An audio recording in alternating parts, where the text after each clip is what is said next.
The SEC Kickoff has been delivered by Papa John's. Earn free pizza fast with Papa Rewards. Only at papajohns.com. Here come the Auburn Tigers as they get set for Mississippi State. Barrett Trotter's team, 16 straight wins, longest current winning streak in the country. But Mississippi State's road favorite today. Meanwhile, in the SEC, Kentucky, who just barely go 14-3, beat Western Kentucky last week, now trailing Central Michigan. That game over on ESPNU. But we're talking SEC football. Dave Neal, Andre Ware, Stinchy Pooh and I back at the half. Thank you very much, Dari. An electric atmosphere at Jordan-Hare Stadium. Kickoff coming up in a matter of moments between two teams that are certainly riding some pretty good streaks. The Auburn Tigers have won a nation's best 16 consecutive games. Meanwhile, Mississippi State has won 9 of their last 11. And here come the Tigers.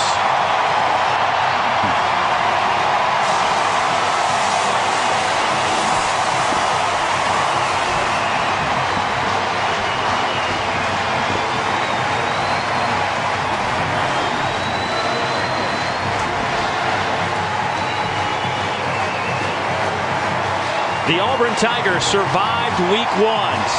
Sneaking past Utah State. 2 touchdowns late in the game. Puts the Tigers at 1-0. Mississippi State manhandles Memphis. They are 1-0. And we welcome you to Jordan-Hare Stadium. Dave Neal with the Heisman Trophy winner Andre Ware. Glad to be with us. And certainly this is a game. We open up the 2011 conference season right here on the SEC Network. And Andre, a lot of eyes on this matchup today for a couple of reasons. But let's start with Mississippi State. Their offensive unit certainly looks like they are in sync. 59 points in week 1. Well, I'll tell you, they're impressive, and they went about their business. 645 yards of total offense, but they were balanced, about 300 in each category. And what was impressive, the play of Chris Rell, no longer being taken in and out of the game when they need to throw the football. He is a complete quarterback. But you look in SEC circles, he's kind of the Rodney Dangerfield of SEC quarterbacks. He just doesn't get enough respect. And in the running game, Vic Ballard was as impressive as any running back in the country last week. You see the numbers there, 166 yards. That's on 10 carries with 3 touchdowns. Physical runner and loves to run between the tackles. All right, well, we mentioned that this Auburn team, sluggish in week 1, still came away with the victory. Offensively, what do you make of this unit? Because obviously Cam Newton not here anymore, so Gus Malzahn, the offensive coordinator, needs to find some answers. Yeah, Cam Newton stepped into a pretty good situation. They were experienced up front, 4 offensive line starters back, a lot of skill position players around him. Barrett Trotter is a steady quarterback. For Gus Malzahn, the offensive coordinator, he just doesn't make mistakes. He told me yesterday they trust Barrett Trotter with the offense. He's not going to make mistakes to put the team in bad situations. That's why he's the starter. All right, for more on this Auburn team, let's go down the sidelines and check in with our own Kara Capuano. Auburn may be the defending national champions, but head coach Gene Chizik admitted to us yesterday he's still not sure what to expect from this team. Too many new names, too many new faces. One thing was for certain to the coaching staff. They knew they needed to ramp up the physicality to be able to compete with Mississippi State. So on Tuesday and Wednesday of this week, the Tigers practiced in full pads, trying to increase that toughness. Defensive coordinator for Auburn, Ted Roof, told us he fully expects that Mississippi State is going to try to come in here and, quote, pound the Tigers' faces, Dave. Well, it is a contact sport, I guess. Pound their face. You better leave me alone. I'm coming over there on your side of the booth. You're hopping today, as is Jordan-Hare Stadium. 94th meeting between the Bulldogs and the Tigers. Couldn't ask for better weather. 77 degrees. Just a couple of overhanging clouds. A gorgeous afternoon to kick off the 2011 SEC season. A full house here at Jordan-Hare Stadium. The 2 longest winning streaks in the Southeastern Conference at stake today. Auburn with 16. Who's second? Mississippi State. They've won 3 in a row. Trooper Taylor leading the charges. I'm trying to calm myself over here. I'm a little fired up. Feel like I need a helmet and a chin strap and some shoulder pads. I don't know which sideline I'd go to, though.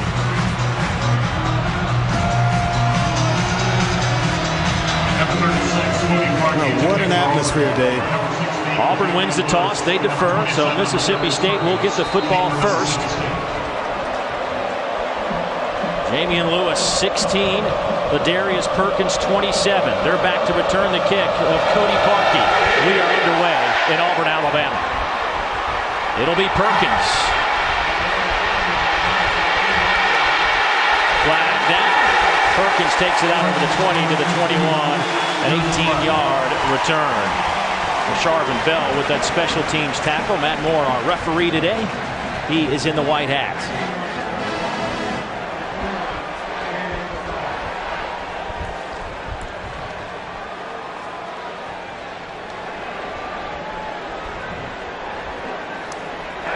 During the return, blocking the back, number 51 of the receiving team, half the distance to the goal line, first down. So the Bulldogs offensively will back up inside the 10-yard line. Chris Relf makes his way onto the football field, 6'4", 245, the senior out of Montgomery, Alabama, just about 35 minutes away from Auburn. He will line up in the shotgun in a 4-receiver set. First handoff goes to Ballard.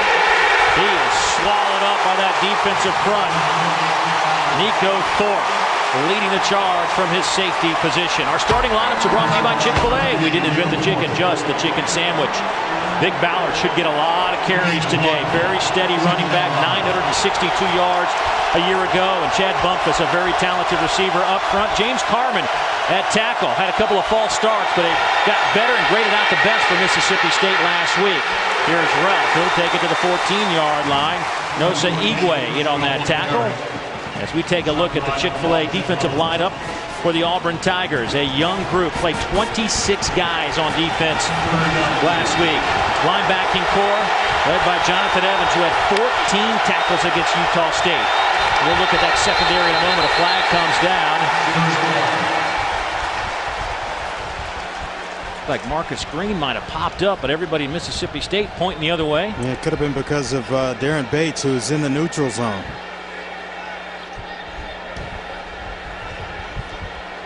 Well, I tell you, it is loud in this stadium. Going to be tough on Chris Relf as a visiting quarterback today. False start. Number 32 of the offense. 5-yard penalty. Third down. It was Marcus Green, the tight end. And the secondary for the Auburn Tigers. Chris Davis at one corner out of Birmingham to Sharvin Bell at the other corner. Davis, their best cover guy. Nico Thorpe moves over from corner over to a safety spot. Had 9 tackles last week. 4-man look from the Tigers on third down.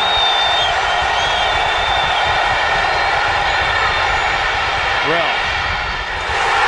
Batted out of there at the last moment by Ryan White, looking for Arcito Clark.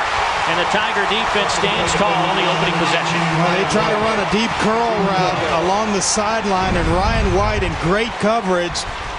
The sophomore out of Lincoln High School, Tallahassee, Florida, right there in the pocket of Arcito Clark, who led them last week in terms of yardage with 72 yards. Led all wide receivers in that category. Javon Reed back to return the punt. Baker Swedenberg. Baker averaged 41.5 yards per kick last week. Meanwhile, Reed returned 2 punts, averaged 6.5 per return. He stands at the 45. Auburn with a chance for outstanding field position. And a whistle. Delay of game, I believe, against the Bulldogs. And that's exactly what it'll be. You know, we had a chance to talk to Dan Mullen this week, and he told us there were a lot of mistakes made in that first game. There are a lot of yardage, big plays, but they made a lot of mistakes last week against Memphis. Delay game. Kicking team. Half the distance to the goal. Fourth down. And he said they wanted to come out and play a clean football game, and already a couple of penalties have caused the bad field position. And you're on the road, Dave. Field position is a must for the visiting team. Line drive kick. Chance for Reed to return it. Right back up the middle. Reed to the 36-yard line. A 40-yard punt, and the Tigers have outstanding field position on their opening drive after the defense stood the test in round 1. Barrett Trotter played a solid football game last week. You talked to Barrett, you talked to Gus Malzahn, the offensive coordinator, and they say good start. Nothing fancy about it. They just felt like he accomplished what they wanted him to do. He took care of the football. 17 of 23, 261, 3 touchdowns. The junior out of Birmingham with a good start here. Quick hitter to the near side. Here's Emory Blake. He'll pick up 7 as we take a look at the Chick-fil-A starting lineups for this Auburn offense. Ontario McCaleb will get the start. You'll see a lot of Michael Dyer. You'll also see some Trey Mason today. Emory Blake has been a big play guy. Offensive line, a little bit of a struggle last week. Could see some changes as this game evolves. Brandon Mosley, 12 starts. He's the most experienced. Loose football on the ground. Who's got it? I think the Bulldogs had a chance, but how about that? Auburn comes away with it at the last moment. Trevante Stallworth. He's able to come up with it, but there were 3 Bulldog defenders around it. Cameron Lawrence was right there, came up and made a nice tackle, gets the football out, and you see 3, 4 white jerseys. Nice job of fighting to get the ball back by Stallworth. Flag comes down. Bulldogs jump. Trotter hit as he throws. That pass is batted in the air and it falls incomplete. It was worth the effort by Trotter, I think. It was a free play. Sean Ferguson might have jumped into that neutral zone.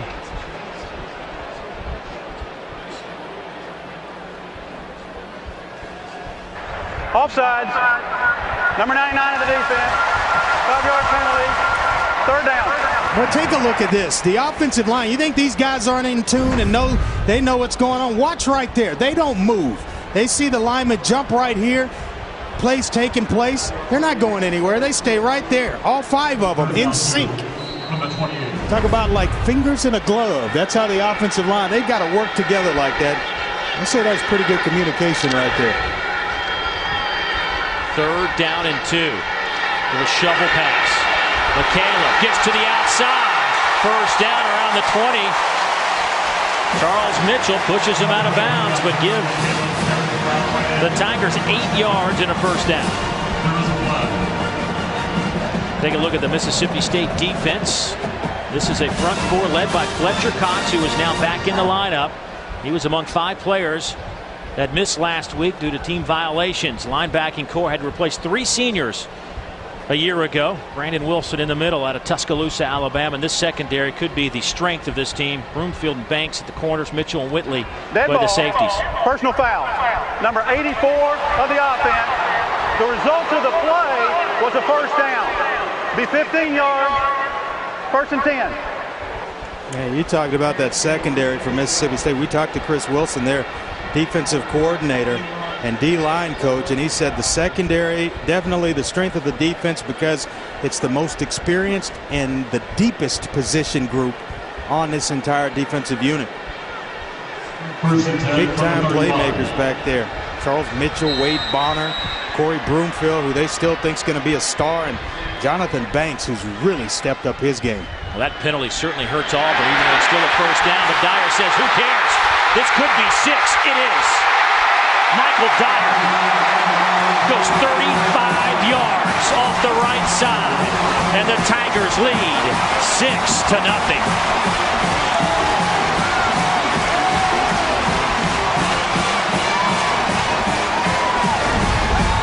Well, you see right here, just going to get the blocks down. Nice pull by Jared Cooper to free up Michael Dyer, and then he turns on the speed. He's usually the in-between the tackle guy. The tough yards inside, it's McCaleb who's the speedster, but hey, what, Michael Dyer showed you a little speed right there. Cody Parker to attempt the point after. Kick is up and good. Auburn needed a quick start. They got it. Behind the run of Michael Dyer, the sophomore out of Little Rock, Arkansas, with his 3rd touchdown run of the season. Auburn out in front by a score.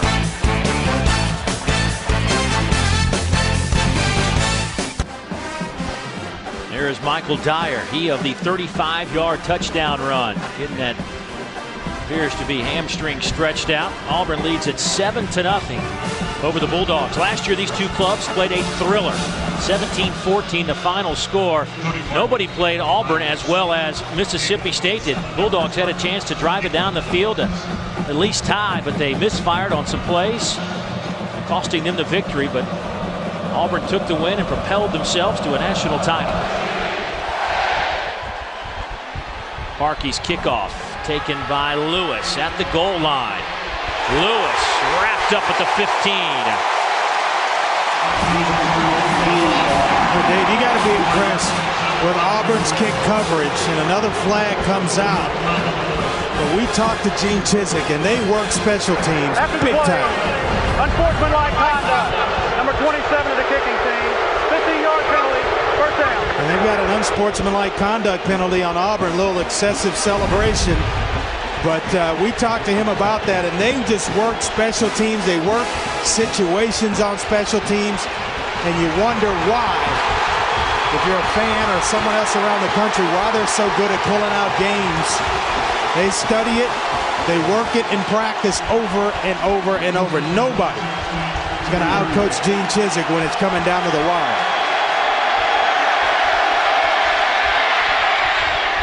Pass caught on the outside. Gain of 7 on the play.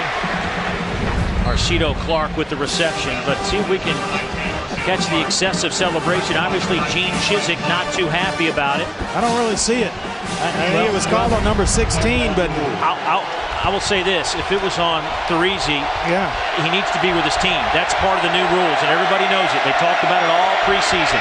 Another flag down. Here's Vic Ballard. He's got a first down at the 45. Nico Thorpe drags him down. You know, I just think you got to allow, kids or players a chance to just be emotional without, if it's going overboard, I understand that, but it's an emotional game, and you just made a big play. Number 1 on the offense. 5-yard penalty. Second down. And this is really where Mississippi State kind of stayed away from these types of things last week against Memphis, the penalty yardages, and it's haunting them early in this ball game against Auburn. Both teams have hurt themselves with early penalties. Already 4 penalties on the Bulldogs for 25 yards. Auburn 2 penalties, 30 yards. Second down. We will call it 9. Ralph fires off the helmet, batted in the air, picked up. Demetrius McNeil to the 10, to the 5. Touchdown. 42 yards.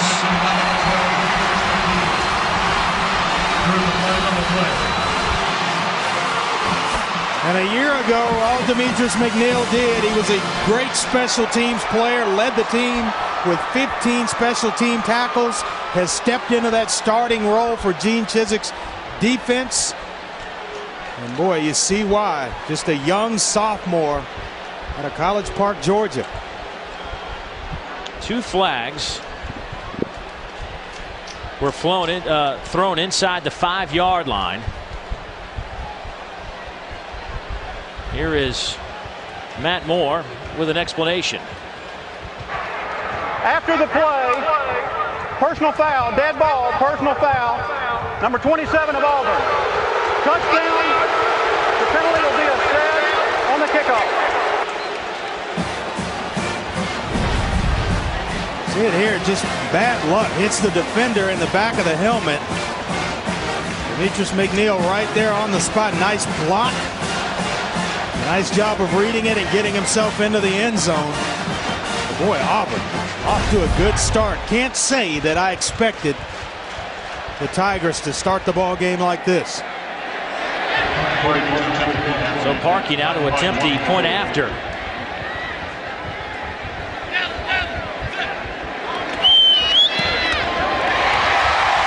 Parkey now 7 out of a 7 here in 2011. Demetrius McNeil. Auburn up 2 touchdowns. Wow. Early early fireworks at Jordan-Hare Stadium. What a difference a week makes. Auburn up 2 touchdowns, and we still have 11:39 to go in the first quarter. Andre, let's go back to that last interception for a touchdown. Yeah, let's take a look, because it's actually fantastic defense to Sharvin Bell. He got double slants going right here. You look, Bumpus is stopping his route, which allows the football to hit Travis Bell in the back of the helmet. Now he'll turn and get up the field to throw a block out in front. That's what's going to free up Demetrius McNeil to cut right there. That allows one-on-one with the quarterback. Quarterbacks aren't used to making tackles. McNeil gets himself into the end zone. A great start for Auburn. A fantastic block by Sharvin Bell. Bell using his head. Literally, right? Well, I tell you, they're coached up, defensive backs, ball's in the air, it's tipped. You turn and pick up the first color that's not yours. After the penalty backs him up, and now we have a stoppage in play. Been a lot of that in this game early.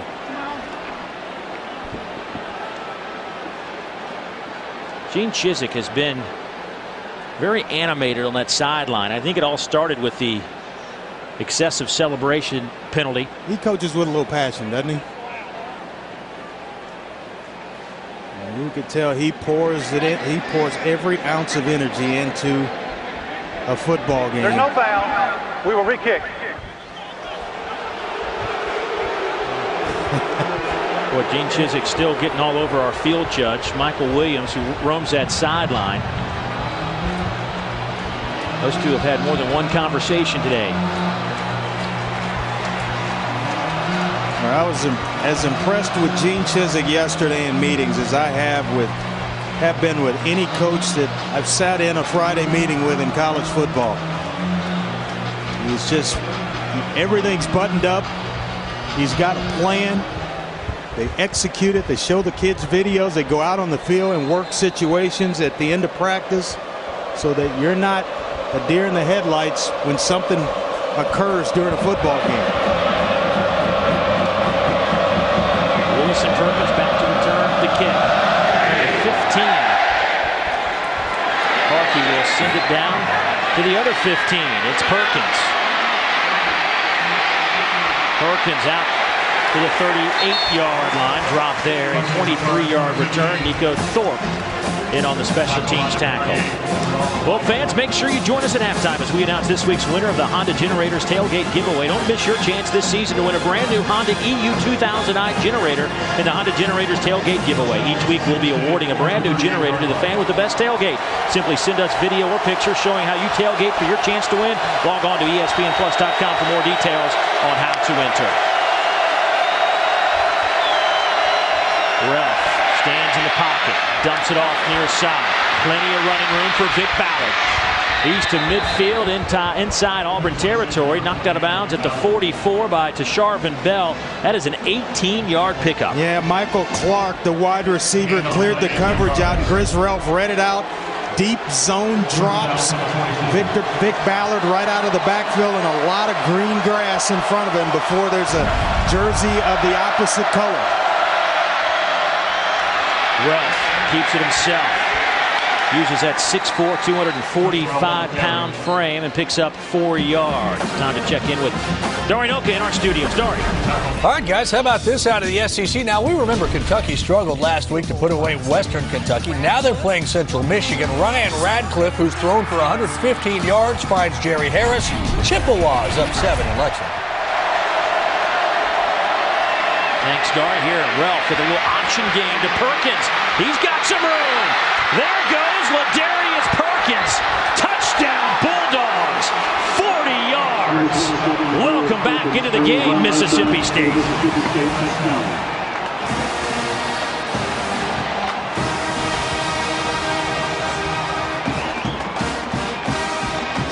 Perkins turns the corner and then turns on the Jets. Well, that is why this is the ultimate team game. He doesn't make that run, Perkins, without the block of number 8, Chris Smith, who chopped down the edge, a corner to that side, and allowed Ladarius Perkins to get down the field. Is under further review. They're going to check to see if Perkins actually got that football into the end zone. We'll take another look at it here. And right there, you take the ball to the defensive end. Nice pitch by Chris Relf. Nice pull-off block. What you don't see is number 8, Chris Smith, with that block. Let's get airborne. I think that's a touchdown right there. That is 6 points, my friend. Great block on the outside, too, by Brandon Heavens. Keeping on that left foot. Remember that when we talked to Dan Mullen, he said they had to be better blockers out on the perimeter and challenged his wideouts this week to be better at just that. And on that single play, 2 tremendous blocks on the outside to free Ladarius Perkins.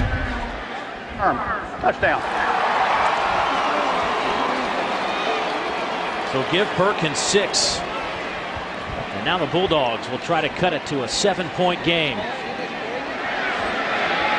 And we got Ballard doing it on the inside, and Perkins with the speed to get down the sideline and on the outside edges of the defense. Derek DePasquale's point after splits the uprights. And the Bulldogs, who scored 59 points a week ago, strike for 7 here in the first quarter. But the Tigers still lead by a touchdown. There is Ladarius Perkins, the sophomore, with his first rushing touchdown of the year. Here's how he got to the end zone. Yeah, he's got to go over and say thank you to Chris Smith right there, the slot receiver. Watch the block. You'll see the option take place from Chris Relf. Right here, taking the ball to the defensive end, and then right there, a nice little chop block by Chris Smith. And that frees the edge for Ladarius Perkins, and then it's just a foot race with the secondary that ultimately he wins. A nice job of blocking the perimeter and teamwork on the offensive side, guys working it unselfishly, doing their jobs. Ryan Egan will kick it off. It'll sail down to about the 8-yard line. Trey Mason, explosive returner, popped it to 20. 13-yard return. Mason had a 97-yarder go back for a touchdown last week. I think the Bulldogs saw that on tape and got after him. Well, we expected a physical football game, and it has lived up to the billing. These two teams going at each other, and it's who's standing, as Kara said, pounding the faces of one another. Well, the Tigers' first and only offensive possession. You see it, relax and play is the message. But the Tigers went 4 plays, 36 yards to score their first touchdown. Here's Dyer again. Pick up a couple of yards off the right side. Fletcher Cox with his first tackle. Junior out of Yazoo City, Mississippi. Kind of tripped up by his own offensive lineman, Jared Cooper, trying to block out in front for him, and just caught maybe his ankle and tripped himself up.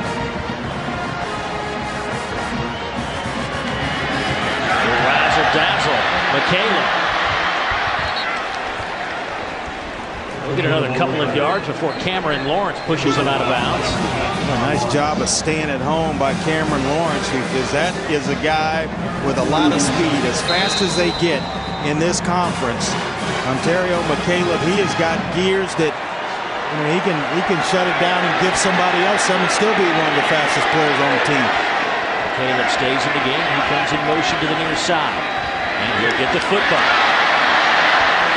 Makes a move out to the 29, but that'll be 2 yards shy of the first down. 5-yard pickup. Corey Broomfield and Nico Whitley close the gap. A nice job by Corey Broomfield, staying outside, keeping leverage outside in where you got the help. If he gives up the outside, now it allows McCaleb with speed to turn the corner. Keep him inside where the help is coming. Not enough for the first down, so on 4th and 2, here's Stephen Clark, the sophomore punter out of Jupiter, Florida. Averaged 43.5 yards per kick last week against Utah State. Had a long of 48. Jonathan Banks stands at the 30. Good high kick. Good coverage kick. Fair catch called for at the 33. So the Bulldogs will get the football back after a 39-yard punt. Hey, Tiger fans, what better way to spend the Christmas holiday than in Honolulu, Hawaii? Don't miss out on the action as the Auburn men's basketball team faces off with Clemson, Kansas State, Xavier, and more in the 3rd annual Hawaiian Airlines Diamond Head Classic. It's December 22nd, 23rd, and 25th. For tickets and travel, visit HawaiianAirlinesDiamondHeadClassic.com. You want to know the sign of a good football team? When you get down 14-love and you don't panic.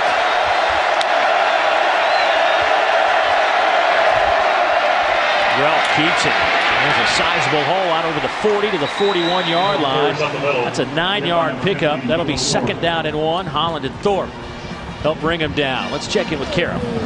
Andre, you're exactly right. There is not a sense of panic here on the Mississippi State sideline. Running backs coach Greg Knox told the corps, weather the storm, we're going to bust the edge. It's coming one play at a time. On 2nd and short, here's Ralph. He will keep it. Out over the 45, he'll have the 1st down, and you're getting a look at the diversity of this Mississippi State offense that had 8 plays over 25 yards, 6 of those for TDs against Memphis. A lot of these Auburn defenders are saying, oh no, not again, because they were last year servicing the offense and trying to tackle a guy like Cam Newton. That's what they're getting again from Chris Ralph. Big, strong quarterback. Ralph incomplete. Looking for Vic Ballard.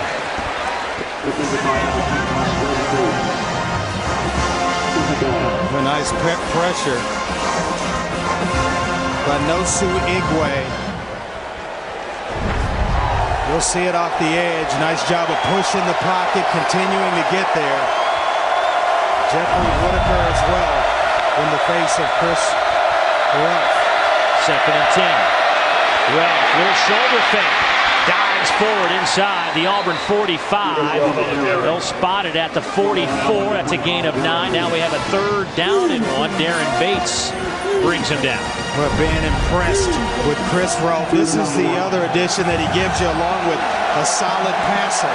He is a big guy that his teammates now respect as their leader of the offense, their quarterback, and they're playing hard behind him this season. Timeout taken by Mississippi State on a 3rd down and 1. Timeout, Mississippi State. That is their first timeout of the 1st half. That'll be a 30-second timeout. There is no flag on the play. What? We got a chance to talk to Les Keening, the offensive coordinator for Mississippi State, and he talked a lot about Chris Ralph and what he got better at. And he says just better overall command of their offense. And you see him when he's standing in the pocket, throwing the football. It looks like he's out for a walk in the park. Then when he takes off, it's just a smooth, fluid type runner that's real physical once the defender shows up. Boy, I've been impressed with him, his overall game. Well, Ralph has some help in that backfield in the form of Vic Ballard, who's today's Real Deal, brought to you by Wendy's. Last week, 166 yards on the ground on 10 carries, 3 touchdowns that went 66, 46 yards. He was a machine against the Tigers. 3rd down and 1 here. Ralph keeps it himself off the right side. The big fella has the 1st down at the 40. Needed 1, got 4. Darren Bates led the charge for the Tigers defensively. And take that 4 off that jersey and put a 2, take the 1 and the 4 and put a 2 on. It looks real familiar to a guy that played in the Auburn colors. When you talk about short yardage situations and quarterback runs, resembles Cam Newton a lot. Fresh set of downs for the Bulldogs. 7:20 to go in the 1st quarter. Chad Bumpus has some blockers in front. Chad with a 1st down near the 25-yard line before Charvin Bell knocks him out of bounds. 14-yard pickup. Boy, I tell you, this Mississippi State offensive group, they block the edge about as well as anybody in the country. Watch Vic Ballard. He's a guy that he was the main ball carrier last year. That's him right there at the bottom, throwing a block for Chad Bumpus. 1st down and 10. Play fake. Ralph has all day. Hits Ballard. Makes two guys miss down to the 15. Another first down. That goes for 12. Ryan White trips him up. Ooh, I'm going to give it to you, Dave Neal. I'm going to take it away. That's Vic Ballard. He sent that up here. I tell you, Ralph, watch his demeanor in the pocket. The body language. Just having fun on a Saturday afternoon. Ralph, pressure comes. Hit as he throws to the end zone. Touchdown. Brandon Evans as Ralph is walloped in the process. 15-yard strike.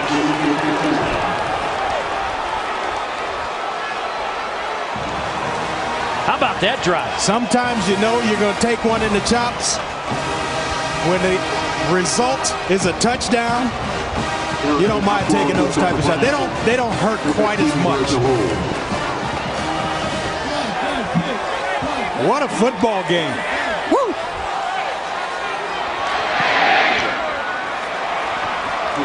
28 points, and we still have 6.5 minutes to go here in the opening quarter.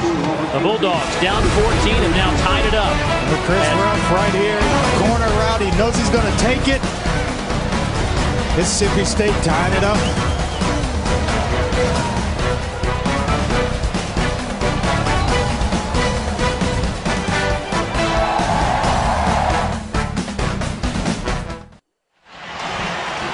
Back at Jordan-Hare Stadium, tied up. Bulldogs, Tigers in the 94th edition. Brandon Evans with a 15-yard touchdown reception. Had one catch last week. Well, coaches talked about him getting more playing time, and he stepped up as a result. Trey Mason with another chance. Trey out to the 24-yard line. Let's head to the sidelines. Kara. All season long, Champion Apparel is showcasing the tradition and history of the SEC. At Auburn, the mascot is a tiger, but the saying is War Eagle. And to celebrate, an eagle flies down to the field at Jordan-Hare in the pregame ceremony. Not long ago, it was Spirit, the bald eagle, swooping down to delight the fans. Visit Champion on Facebook and join the conversation about your school's game day traditions. Champion, Dave, it's how you play. One of the great traditions in all of college football. Good hitter near side. Henry Blake. Get a couple of yards. Cameron Lawrence all over it. Third tackle for Cameron, the outside linebacker. That'll bring up a 2nd down and 7. Yeah, and the younger brother of starting right tackle Addison Lawrence. I'll tell you what, he's been all over the field. Speedy linebacker who can play sideline to sideline. You see Gus Malzahn trying to change up the pace of the game a little bit, speeding things up. Trout looking to throw. We'll keep it. Dives close to the first down. I think he was out of bounds about a yard shy. Give him 6. Brandon Wilson will get credit for the push out of bounds and the tackle. That'll bring up 3rd down, and let's call it yard and a half, maybe 2. Talked to Gus Malzahn yesterday about Barrett Trotter, but he's a very poised player, protects the football well, doesn't make a lot of mistakes at the quarterback position. Michael Dyer in a wildcat formation. Dyer will get hit and pop back at the 30-yard line. Brandon Wilson, the middle backer, will get credit for that stop and a loss of 2. He's a guy that arrived at Mississippi State as a non-scholarship player, but I tell you what, he met Michael Dyer right there. A little short yardage situation. Hello, helmet and shoulder pads. Yeah, we can hear that even in the replay. Big 3rd down stop by the Bulldogs forces Stephen Clark back onto the field. Jonathan Banks to return for Mississippi State.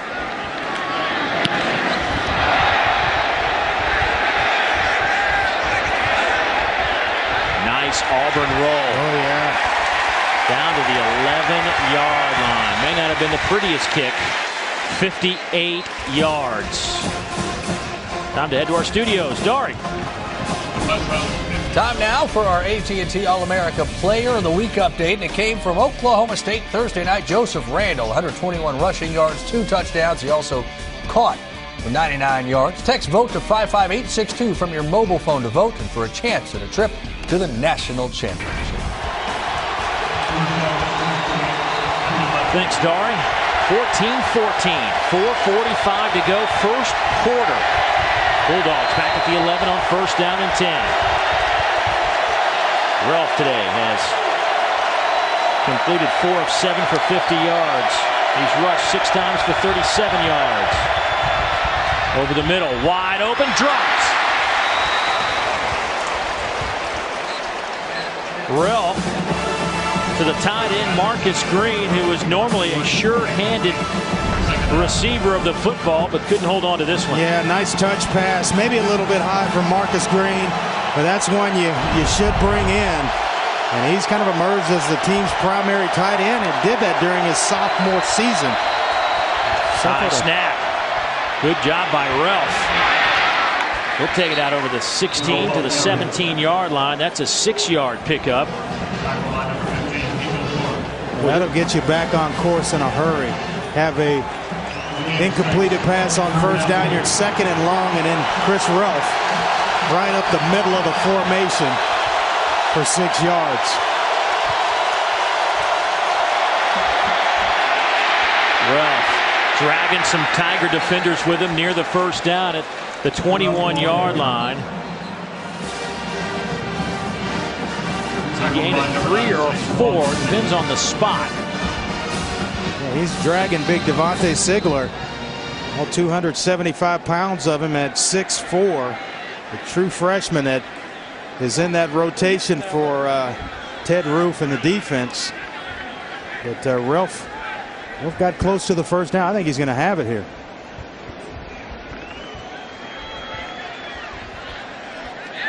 And he does. And I'm going to tell you, Andre, after watching this Bulldog offense the last couple of series, I'm not going to say it's identical, but it certainly is reminiscent of what Auburn put on the football field last year. Oh, yeah, and you turn on the film and you start watching them last week against Memphis. It's a fast football team where they're at speed on the edges, big physical offensive line, and it's SEC-type fast players now at Mississippi State, and Dan Mullen now in his 3rd year at Mississippi State.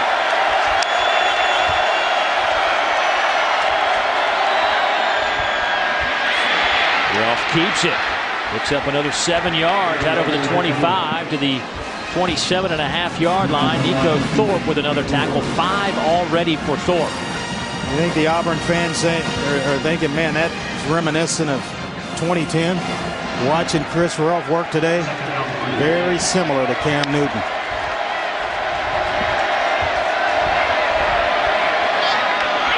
To the outside.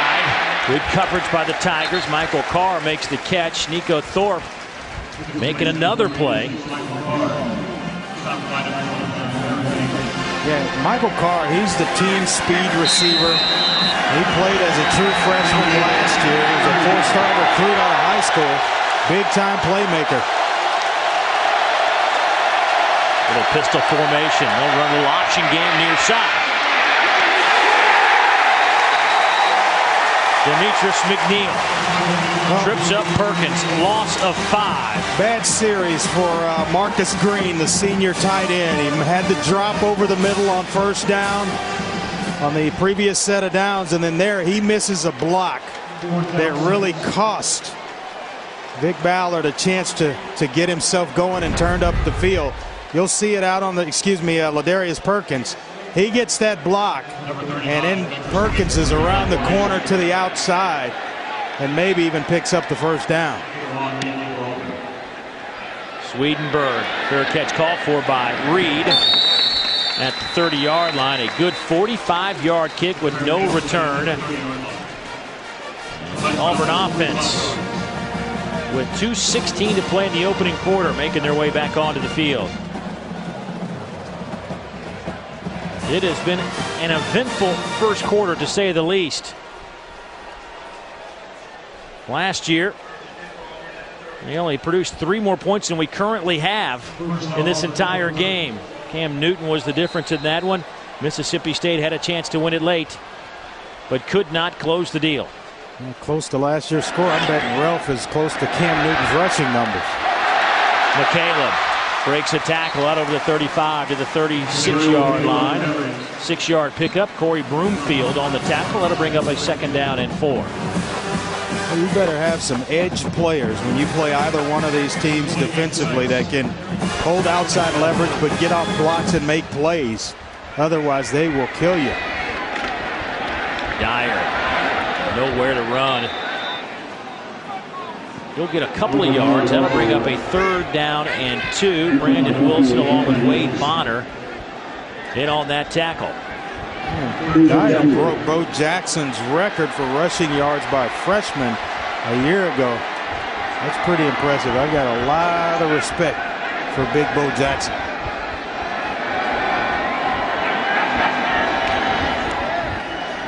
There's Dyer. Picks up the 1st down. Over the 40 to the 42-yard line. Finally dragged down by Caleb Ewells, but Dyer using that tremendous leg strength to pick up the 1st down. Today's 1st and 10 line brought to you by your local Toyota dealers. Toyota moving forward. Dyer, nothing happening there. Loses a couple.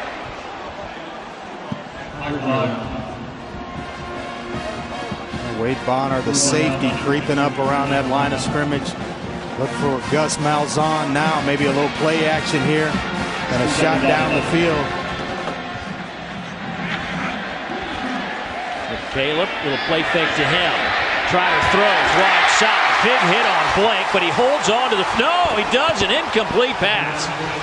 Big hit from Corey Broomfield, who timed it perfectly.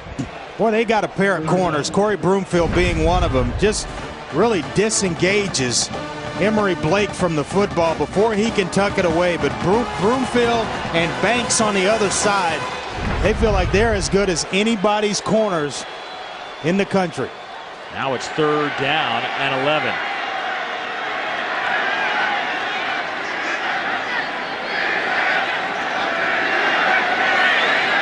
Trotter very relaxed. Said he was relaxed in the opening game last weekend.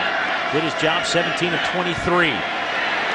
McCaleb hit the moment he catches it by Wade Bonner. Well, Bonner's had a couple of big hits, and we felt like this was going to be a physical football game. Mississippi State offensively pounding between the tackles, and then just, I didn't expect defensively for them to play like this. You talk about speed, and then when they get there, they are bringing the wood. That's the thing that really shoots at you on film. The speed. You think a guy's open, all of a sudden that window is closed, or there are 2 or 3 defenders around the football for Mississippi State. Auburn got off to a great start here in the 1st quarter. Michael Dyer goes 35 yards. Did an interception return for a touchdown. Put up 14 quick points, but the Bulldogs rallied to tie it. We played 15 minutes at Jordan-Hare.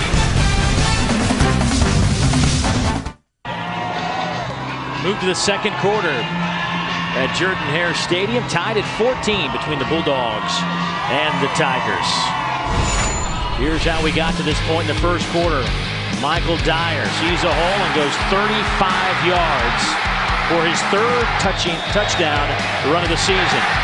Then Chris Ralph throws an interception, but off the helmet of a Tiger defender, and Demetrius McNeil takes it the rest of the way. Mississippi State listens to their coaches. They say relax and play. And then Ladarius Perkins takes it to the end zone, 40 yards. Chris Ralph hit as he throws. Finds Brandon Evans for the touchdown. 15 yards out. And that's where we stand. Tied at 14. Auburn will punt it away to start the 2nd quarter. Banks lets it roll down to the 1-yard line. 54-yard punt.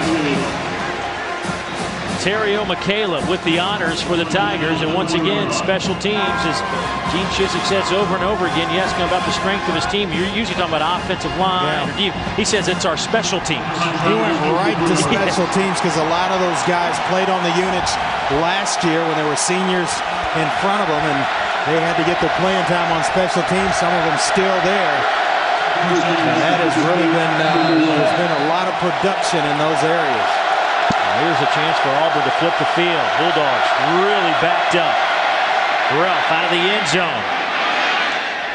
Stiff arms a man. A flag comes in. That may be a hold. I wonder if Arcito Clark was out in front of Ralph. I wonder if he grabbed a Tiger jersey in the process. Not a 4-yard pickup if it holds. They're holding. You're absolutely right. I don't know how much closer to that goal line they can get. There's not much room. You'll be half the distance. It's like running the play over again.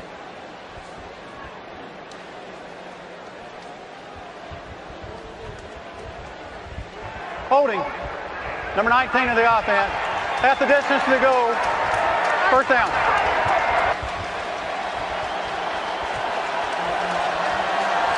So now it's first down.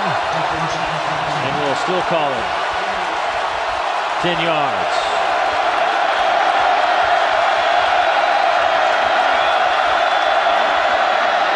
Ralph Hink falls forward back to the original line. His 6'4" frame able to fall forward. Greg Sanders, a defensive end, crashing in to make the tackle. Yes, Sanders beats Tobias Smith, the guard, inside, and he can't pick up the block fast enough to knock him off the legs of Chris Ralph. Lucky he didn't take a safety there. Second down. Ralph out of the end zone. Will throw it. Going up top. A little too far for Arcito Clark. Chris Davis on that coverage. Boy, coaches that don't spend enough time on special teams, this is why. Doesn't always have to result in a big return for a touchdown, but you talk about field position in a close football game. You think it doesn't matter? You get pinned down inside your own 5-yard line, and now that changes the field position for Auburn. You throw it here, Andre. I think so. You got a senior quarterback. He'll know to get rid of it. Oh, he's going to run it out of there. Look at the big man get to the 10. He needed. He's close. To the 11. Let's see where the spot is. He's across the 10, maybe about a half-yard short of the first down. Matt Moore will bring in the chains to get a close look at this. Maybe a thumbnail. That's with my bad eyes from way up here. And then the question is, if they are a little bit short, do you even think about it? Nah, even though you got a guy like Chris Ralph back there. Tied up at 14, punt the football and play defense. But they don't even have to think about it. Boy, the big man. How many times did Cam Newton do that for Auburn last year? And I think it's like watching it all over again. That man, Dan Mullen, his offense, Les Keening, the offensive coordinator, they've got a lot of confidence in Chris Ralph to just pull it down, make plays with his legs, and make him part of the running game. Out of the pistol, high snap. Timing just wasn't there. Ballard on the carry. Got swallowed up, no gain. You know, we talked to Gus Malzahn about that very thing about Cam Newton and when did he kind of get it and the light turned on with the offense. They said last year Cam was a running threat. It became a running threat about 4 games into the season that really opened up their entire offense. I think Chris Ralph gives that to Mississippi State. Once again out of the pistol. Met at the line of scrimmage. No room to run for Vic Ballard. Excuse me, Marcus, the fullback on that carry. Ralph now for the game 5 of 10 through the air for 51 yards and a touchdown, 1 interception. I think now 12 carries, 66 yards on the ground. Now it's 3rd down and 10.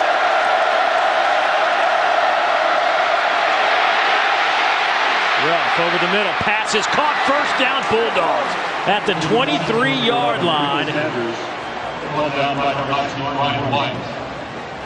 What a throw. Yes. Young quarterbacks, this is how you work the pocket. You don't escape and try to run right in there. Stay in there where the protection is and eyes down the field. Nice job there by Chris Relf.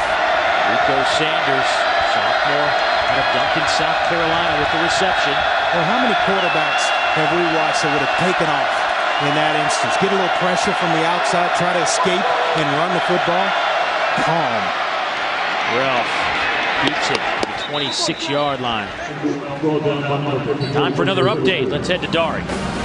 Well, guys, we go to Columbus, Ohio. Buckeyes trailing Toledo 15-7, and then Carlos Hyde, the sophomore, goes 36 yards. Buckeyes kick the extra point. They're within one at home in the second. Toledo leading the Buckeyes on the road. Relf going up top. Not happening. Looking for Chris Smith. The coverage for Chris Davis. Chris Smith kind of ran that route. The old coach told me once, you're running, but you're really not running. Didn't think he was going to get the football. Here's another third down. Timeout taken by Auburn. It's the third time the Tigers have forced the Bulldogs into a third down situation on this drive. Timeout, Auburn. That is their first timeout. The first half be a 30-second timeout. While we have a moment for this timeout, let's head down to Kara. Has a very special guest. Kara. Yeah, I've been waiting for this timeout, Dave. I'm with Charles Barkley, who's in town this weekend. What brings you in? Well, we had a charity golf tournament for the basketball program yesterday. Just here to come to a great Auburn weekend. You told me that you really like what Coach Barbie is going to do with this program. What specifically do you like, Charles? Well, I think he's put a lot of energy behind the program.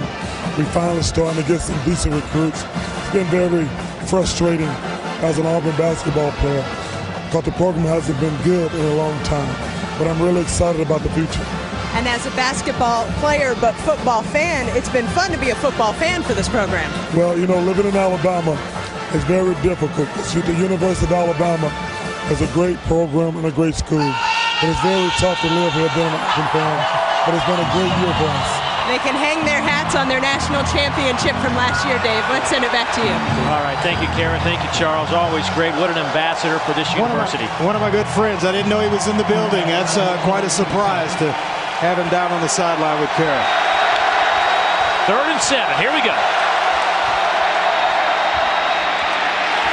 This time the Tigers get the stop.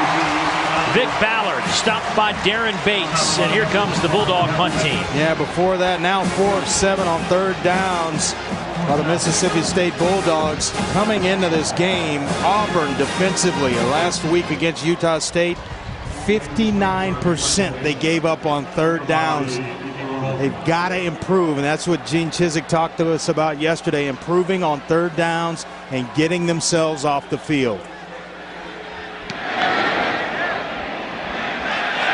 Wiedenberg with another punt away from Trevon Reed. Gets a good roll. It goes out of bounds at the 23-yard line. A 49-yard punt. Well, after a lot of points early, we've settled in here at Jordan-Hare Stadium. You have the audacity. Today's SEC Network game is brought to you by the Capital One Venture Card. What's in your wallet? Champion, it's how you play. Allstate, you're in good hands. AT&T, rethink possible. And by Buick. See real stories of human achievement on the Buick Human Highlight Reel at ncaa.com/Buick. Glad to be at Auburn as we kick off the 2011 SEC conference schedule with the Tigers and the Dogs. 10:48 to go in the second quarter. Barrett Trotter to throw on first down. Incomplete. Quindarius Carr surrounded by 4 white jerseys. Corey Broomfield with the initial coverage. That's that closing speed that I talked about. Broomfield, and they like Banks on the other side. But look at this, going around the defender, and that's a curl route. Now here, as a receiver, you start to feel that close down. You got to come back to the football. Can't just sit there and wait on it. Now it's 2nd down and 10.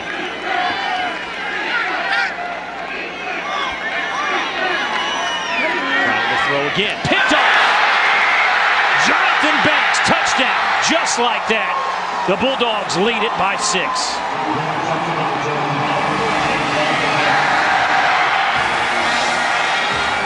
Closing speed was a phrase I just heard. Yeah, I mean, they've got two that they love, two junior cornerbacks. Broomfield on one side, who made a spectacular play the play before. Jonathan Banks on the other. You eye it too long, these guys can close. And the result, a pick six.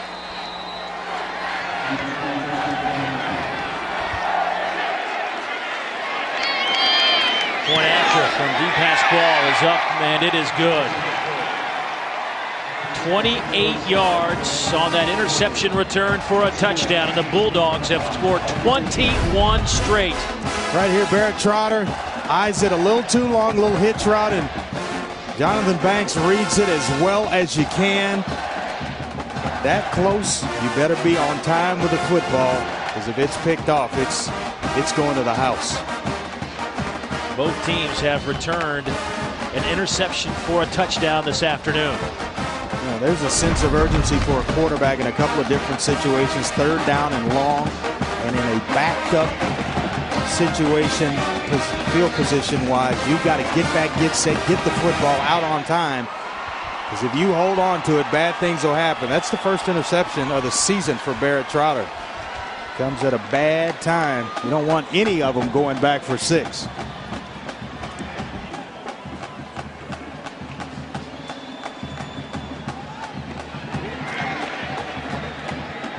So this Auburn offense will get another chance here to get back on the field. And this is one of those things Gene Chizik was saying. He was anxious to get a look at Barrett Trotter to see how he would handle a situation such as this. Trey Mason right up the middle. Trey, explosive returner out over the 45 to the 46. In high school last year, they kicked to him 3 straight times to start the season. He took all 3 back for touchdowns. Nobody kicked to him the rest of the year until late in the season. Somebody decided to. What did he do with that kick? Housed it. Yeah, some guys have a knack for it. They're just fearless. In the return game, it takes a special individual to hit that thing each and every time full speed. You get a guy back there that can break some tackles with some speed, and he's going to have some success for you. Egan, the kicker, able to trip Mason up. McCaleb will be close to the first down. He will have it. 12 yards on the gain. Jonathan Banks trips him up, so move the change for the Tigers. We talked about Gene Chizik, you know, Barrett Trotter. He described Barrett Trotter. Hey, I want to see his eyes when he comes to the sideline. He and Gus Malzahn said, sometimes, Coach, it's better off not having to find out. McCaleb again has to cut it back in. A flag comes down at the 40. Maybe holding out on the edge. One of those receivers out there. Michael Dyer might have been out there, the running back on Jonathan Banks. The gain of 7.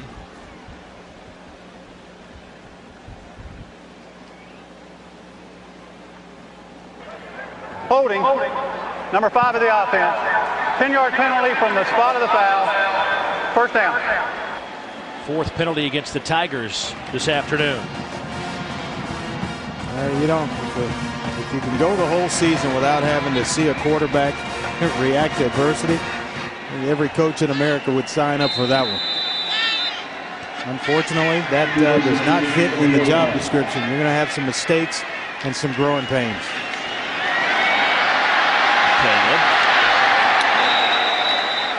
He's to the 46.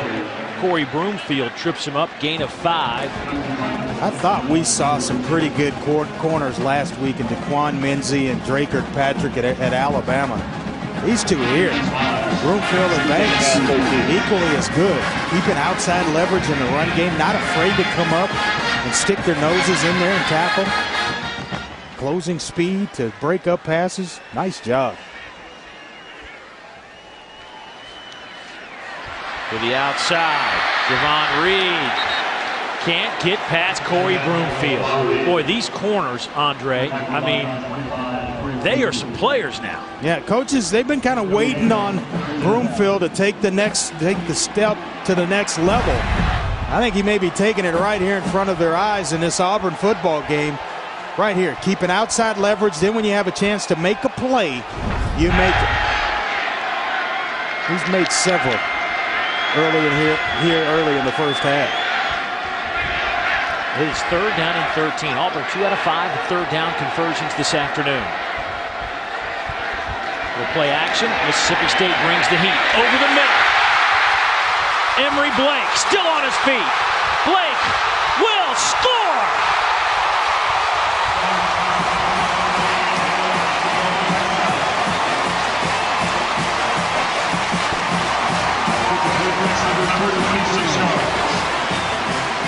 "46 yards by Blake. The Bulldogs brought the heat, and Auburn made them pay." Dave, if you want to get the football thrown to you, do that with it after the catch a couple of times, and quarterback will find you. No matter what the situation is, he will find Emory Blake. That is his go-to guy. When it gets critical, Emory Blake will have the football.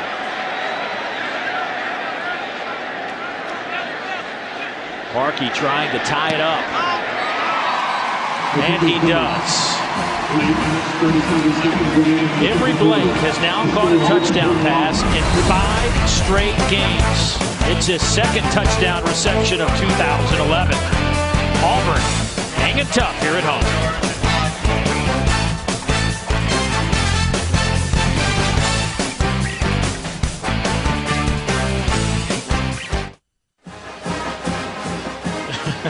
How great is that? No, he can't, and I'm sure he's really happy about that. He's missed 42 points here. We have more exciting SEC football action coming your way next Saturday as Houston Nutt leads the Ole Miss Rebels into Nashville to take on the Vanderbilt Commodores. It's Ole Miss and Vandy right here at noon, 11 a.m. Central on the SEC Network. Vanderbilt taking on UConn.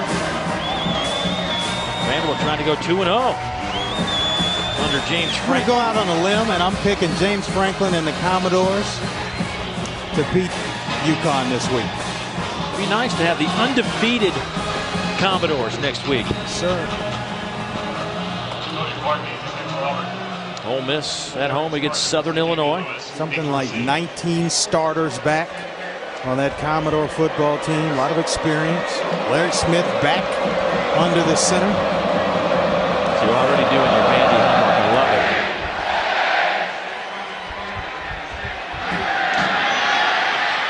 Here's Lewis. He's hit back at the 14-yard line. Big special teams tackle from Craig Sanders. 13-yard return. Andre, take us back to that touchdown. Well, this is a switch route. You're going to get the inside receiver here going outside. Blake's going to come inside, up the hash, and then on an in route. And Barrett Trotter does a nice job waiting it out. He gets to the second window, and now it's just athletic ability. Running after the catch and a nose for the end zone. That's a nice play call and execution by the Auburn Tigers. Ralph uses the 6'4" frame and then jumps high to keep the ball in front of him, but nothing happened. Nosa Igwe in on that tackle for loss. But Ralph, what a great job just to keep the football. Yeah, it looked like he was trying to box out Vic Ballard right there, climbing the wall, just grabbing a rebound. We got Barkley in. I had to get a basketball reference in. You know what I'm saying? I had to hit him on in the game. Here's 2nd down and 9. 8 minutes to go, second quarter. Swing it out to Perkins. Nowhere to run. Jake Holland from his middle backer spot, leading the charge. A gain of only 2. Well, you would think that by Chris Relf's body language that a whistle is blown. Looks like he's almost playing in a speed slower than everybody else's, but the game is slow to him, which allows him to play like that. Relaxed. Nothing's rattling him. 3rd down and 7. Little option game to the near side. Stood up at the 20. Not going to happen. Demetrius McNeil, the first one. Then Jonathan Mincy to finish off Ballard. And that'll bring up a punting situation for the Tigers. Well, I tell you what, Jonathan Mincy, the redshirt freshman, he's the guy that breaks up that play. Otherwise, Vic Ballard's going to turn the corner and pick up a first down. Nice outside leverage. And then when you have a chance, Dave, to get off the field on 3rd downs, you must do so in a close football game like this. Baker Swedenberg. Fair catch called for by Trevon Reed, and good field position now for the Auburn offense at their own 41 at 38-yard punt with no return. Well, McAllister's Deli is giving 2 lucky guests each a Jeep Wrangler. Visit us on Facebook.com/TFreaks for official rules, entry forms, and great weekly tailgater prizes. Visit Facebook.com/TFreaks and you could be a big game winner. 6:41 to play in this game. I did not see 42 points on the board before halftime between these two clubs. That's what we have. Barrett Trotter will fake to Dyer over the middle. Here's Blake. He just had a touchdown reception to the 36-yard line, a first down and a gain of 23. Matthew Wells brings him down. Well, that apple didn't fall far from the tree. The son of Jeff Blake, who played 14 years in the NFL. You'll see him here. Nice little drag route. Don't run across there too fast. And right on time with the football. Barrett Trotter to allow the receiver to catch the football on the run. Trotter 8 out of 11, 85 yards, a touchdown, and a pick. The pick was a pick 6, however. Kirkin moves from the right to the left. The tight end, number 43, Dyer in the backfield. Pitch to Dyer. Gets a big block. Dyer makes a man miss, close to the first down. Charles Mitchell with the tackle, a gain of 11. Quindarius Carr with a great block on Corey Broomfield. Well, it's because Corey Broomfield came inside, and we've complimented him all game long on keeping outside leverage. When he didn't that time, they made him pay. Dyer again trips up at the 25. Dyer, the ball carrier. Will still gain 3 yards. Boy, here it is right here. Watch the block outside on Corey Broomfield. See, he comes inside, which allows Dyer the outside edge and a path to the first down marker. And Darius Carr was the guy that had the block. Dyer slips. And then a late flag coming in at the 16-yard line. That's right near the first down line. A gain of 7. Jonathan Banks with the tackle, but what is the flag? You talk about a strong guy. I think it's a late hit. One of the Bulldog defenders on Michael Dyer. That penalty thing is kind of rearing its head again. We're late in the second quarter for Mississippi State Bulldogs. After the play, personal foul. Number 22 of the defense. Contact with the crown of the helmet. Half the distance to the goal. First down. Matthew Wells, the outside backer, leading with the helmet. He moved from the secondary to outside linebacker so they could get more speed on the field. A redshirt freshman, and just got there a little late and with the top of his helmet. Now it's first down and goal. And off to Dyer. He's inside the 5. Falls forward to the 3-yard line. Nico Whitley trips him up, but not before Dyer gets it to the 3. Boy, credit the play of the offensive line. Big guys up front get nice blocks and paving the way for Michael Dyer. Second down and goal. Dyer again. Still on his feet. Did he get in? Yes, he did. Dyer with second and third efforts crosses the goal line from 2 yards out.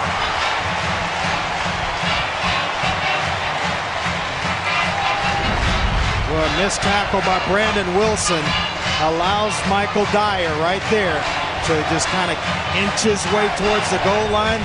All it's got to do, ladies and gentlemen, touch that goal line, touch the white. We'll take a look at it. The previous play is under further review. He got twisted up by Matthew Welch right as he got to the goal line. Wells kind of twisted Dyer's body. Yeah, but his legs are in the end zone, but the football you're going to see will touch the goal line right there. Just the nose of the football touches. Fans all water fountains inside the stadium are operational. His knees do not go down. until his knees go down actually in the end zone. But where's the ball? Indisputable video evidence, and the shadows there may not show enough to the replay officials to even remotely think about overturning that. I think it's a touchdown. The ruling on the field is confirmed. Touchdown. Andre, after our 0 for 2 start. 2 for 2? We've rallied. Give one to the booth. Boy, impressive job of running the football there. As you mentioned, second and third effort on the part of Michael Dyer. But the play that they drew the the personal foul, he's running, the ball's flapping around. Strong individual, because a lot of times, a lot of backs would have put that ball on the ground. Cody Parkey in to attempt the point after. It is up, and it is good. How about the Auburn Tigers, folks? You know, you watch this team on film, and it's tough. Well, coming up, we will talk about some other very important games in the Southeastern Conference. Stay with us right here on the SEC Network. The Tigers lead it by 7.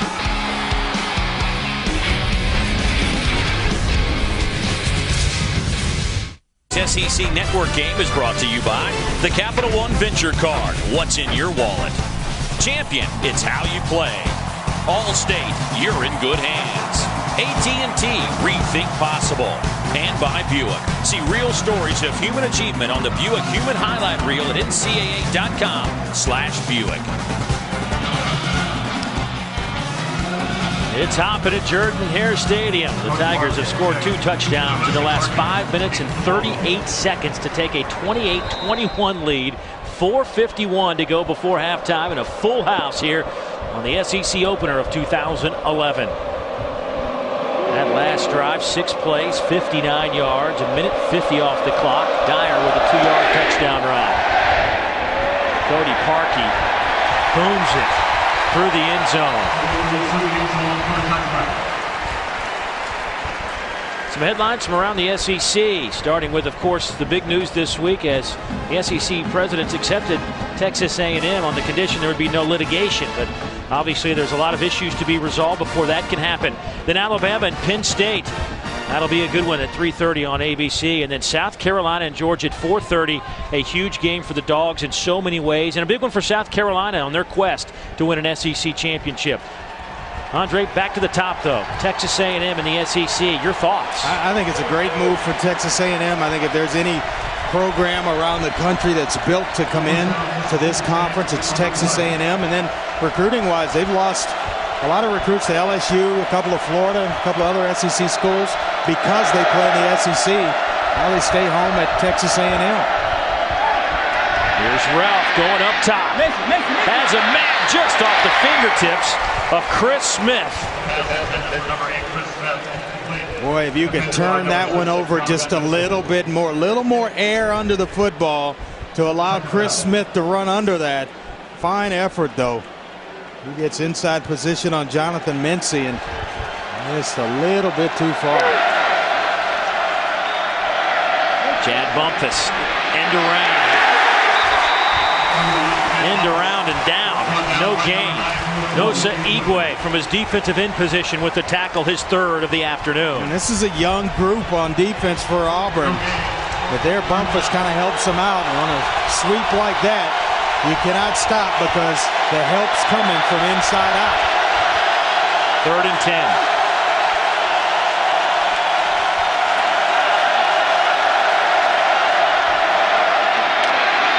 Big hole for Ballard. He needed to get over the 30, and he did. 11 yards. Demetrius McNeil finally drops him, but a big hole on the left side. Well, they're not afraid to run the football, even on 3rd down and long, and a nice block by Marcus Green, the tight end. That's what seals it up for Vic Ballard and allows him to pick up the 1st down. Boy, that was a big 1st down for the Bulldogs. They can eat up some more clock now. A big block by Marcus Green to free it up. Ralph to throw to the wide side. Pass is caught. Should be a gain of 10. Michael Carr with the reception close to the first down. They're going to say he stepped out at the 40. That's a yard shy, so second down and 1. Chris Ruff, long throw across the field like that, but accurate ball to pick just close to the first down marker. Oh, he's impressive. I got a chance to go down on the field and talk with him a little bit during warm-ups. Big, physical, well put together quarterback. Option game near side. Ballard to midfield. First down.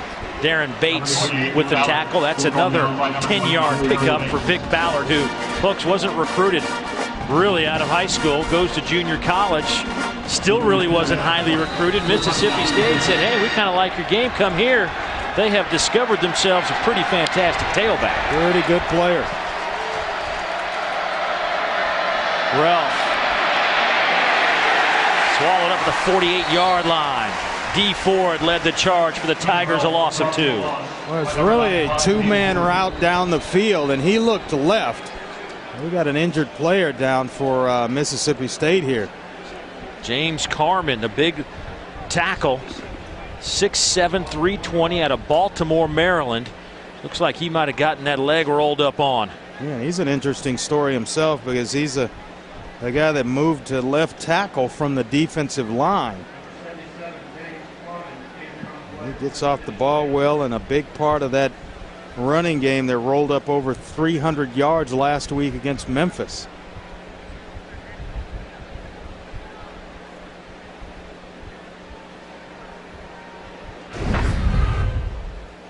We'll see here Chris Relf, and there's big 77. He's trying to go forward. He gets knocked into the left leg of James Carman.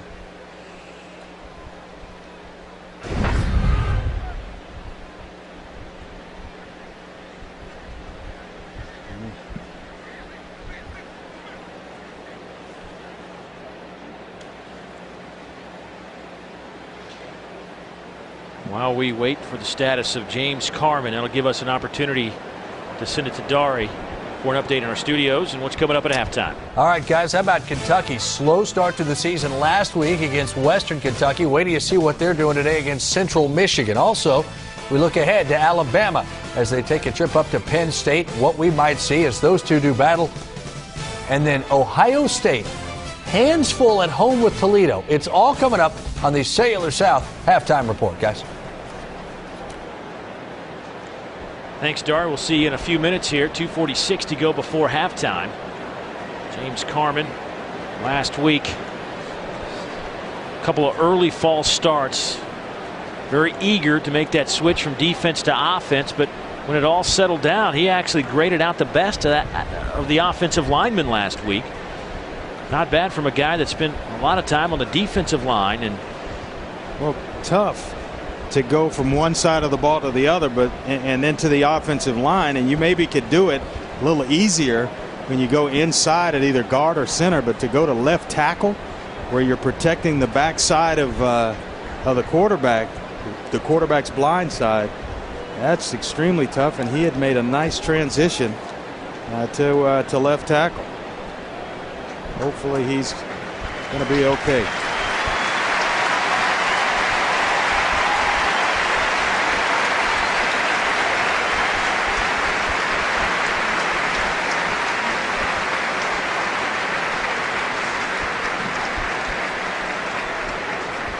We wish the big fella all the best. Hopefully that is not too serious of an injury. All water fountains inside the stadium are operational. Please make sure to so far today, Mississippi State on the ground. They have rushed for 147 yards. They've thrown for 74. Auburn's rushed for 106, thrown for 84. Auburn's actually averaging more yards per play, 6.6 per play for the Tigers, 5.4 for Mississippi State.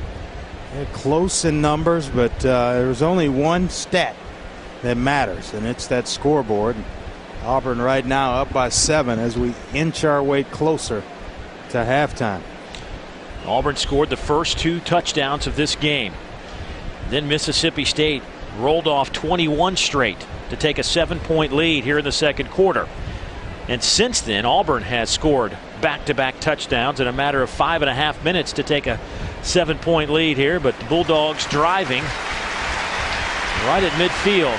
You know, Coach Chizik talked about, and through the media here in Auburn, about getting better from week 1 to week 2. And sometimes it's coach speak, but watching this team on film of last week's game against Utah State and then watching them this afternoon, looks like two totally different teams. Faster on the outside and the perimeters, more physical inside in the trenches. And they went this week, had a couple of really physical practices on the offensive line, letting guys go at it to get ready. Little throwback.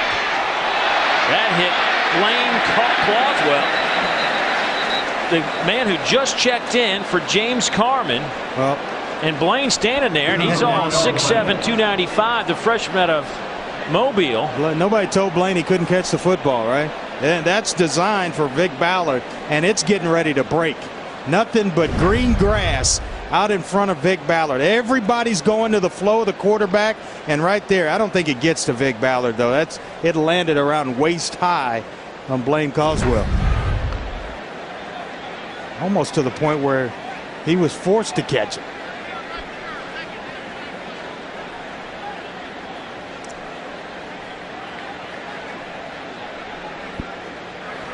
Illegal touching. Number 75 of the offense. The penalty is declined. Third down. Good catch by Blaine, though. Showed some good hands. The future tight end at 6'7", 295. So here's another third down coming up for the Bulldogs. 2.5 to go. It's third down and 11. Perhaps 2 down territory if they can pick up a few yards here.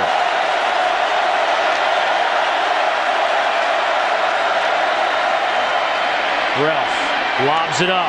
Pass is caught. First down and then some. Brandon Evans. 20 yards on the pickup, but a flag is down. Personal foul. Roughing the passer. Number 94 of the defense. 15-yard penalty from the end of the run. First down. Well, we gave Blaine Caldwell a lot of flack from having caught the ball. He secured the edge, though, and there's the late hit on the quarterback. That's going to be an additional 15 yards, but wow, that's a Blaine big penalty. Caldwell came back, made up for that little hiccup of catching the pass the play before. First down for the 16. That is a big penalty. It's inside the 20. Another red zone opportunity here for the Bulldogs. Ball sits at the 16. First down and 10.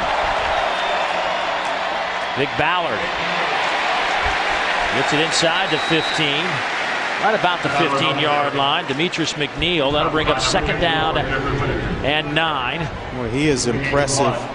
The ability to stop and start by Vic Ballard is just unreal. He can go from 0 to 60. As good as a lot of automobiles that are on the road right now.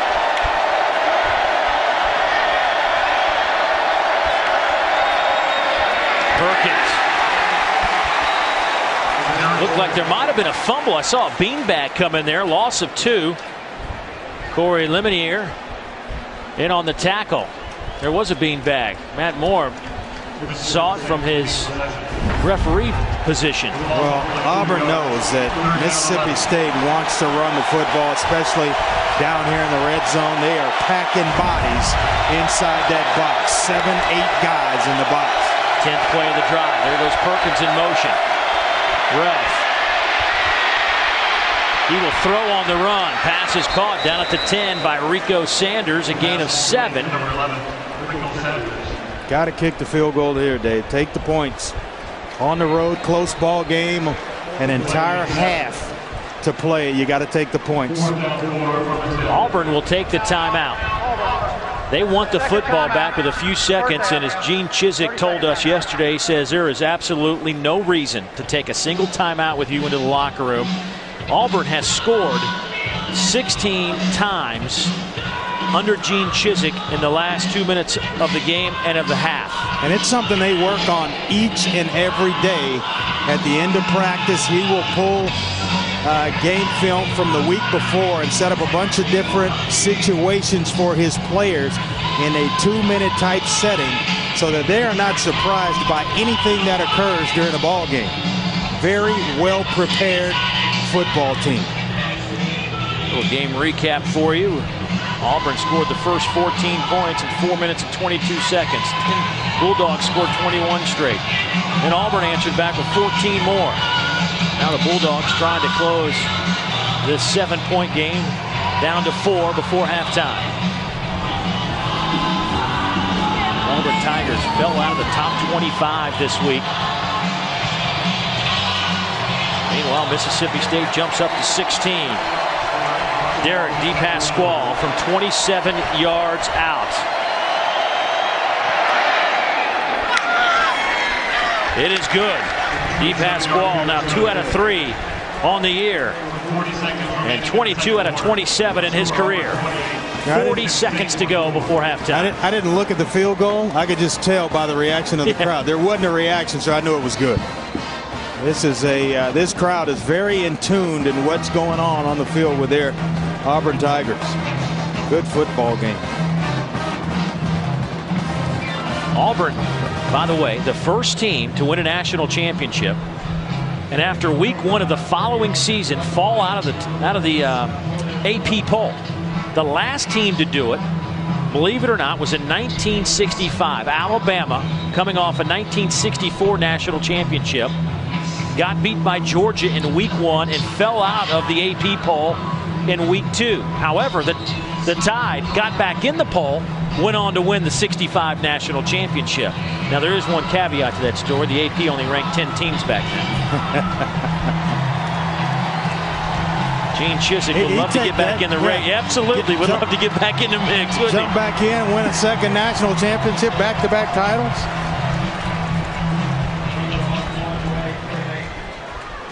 So a dangerous weapon.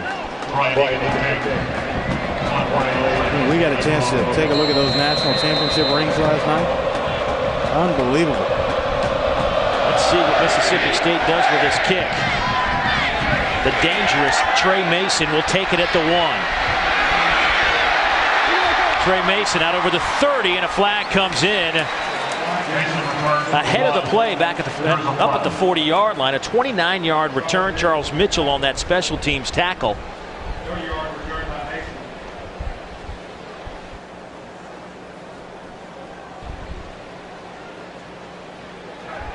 Holding. Number 58 of the return team.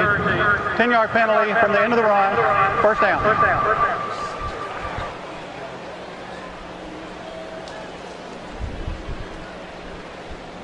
That'll back the football up to the 20-yard line. It'll be first down and 10 for the Tigers from that spot. Toyota's first and 10 line brought to you by your local Toyota dealers. Toyota moving forward. 34 seconds to play before halftime.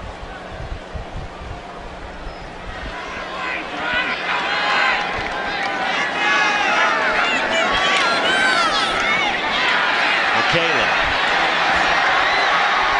trying to get out of bounds. Does he do so? Timeout taken by Auburn quickly. McCaleb tried to get to the sideline, just couldn't get there. Just stumbled and was not able to get himself out of bounds. That is their last timeout of the first half. You know, if I sound a little more energized today, it's because I was well rested last night after that fantastic dinner we had at Jay Jenkins' house, the AD, and Miss Eloise. Man, I look forward to coming to Auburn because I know there's going to be a meal there that is fabulous that she puts on for us, and it is unbelievable. So thanks to the Auburn family, Miss Eloise, and a fine meal that we enjoyed last night.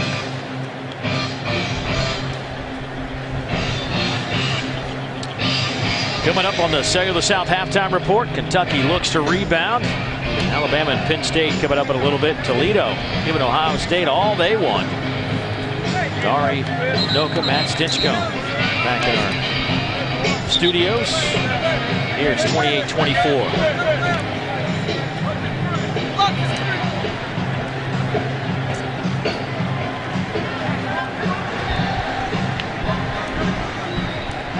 So does Auburn just run it out here? 25 seconds, no timeouts. Trying to score with any time on the clock. You can never have too many points in the first half. You just got to be smart. Trotter. Watching Kirk. He steps out of bounds. That's a first down at the 38. 20 seconds left. So these are the things that Gene Chizik talked us about. These are the scenarios they work every single day. You see Philip Lutzenberg in there. Didn't waste any time. Get out of bounds and save the clock. Little shoulder fake down the seam. Big hit. Blake holds on. And a flag comes in late at the 40. Nico Whitley, the free safety out of Jackson, Mississippi, lays the hammer on Blake. A gain of 21. And it looks like a Bulldog is down in the process. Both guys took a shot. Nico Whitley delivered it. And Blake was a little slow to get himself up as well. Well, just a big-time collision. And that's the soft spot of the defense. If you got a quarterback that can make that throw, cover two, right behind the corner and before he gets to the safety, and right there. And the flag, helmet to helmet. Illegal helmet contact. Number 5. 15 yards from the end of the run. First down.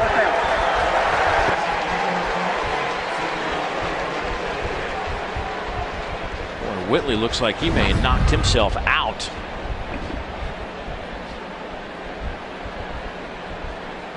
Did Embry Blake pop up?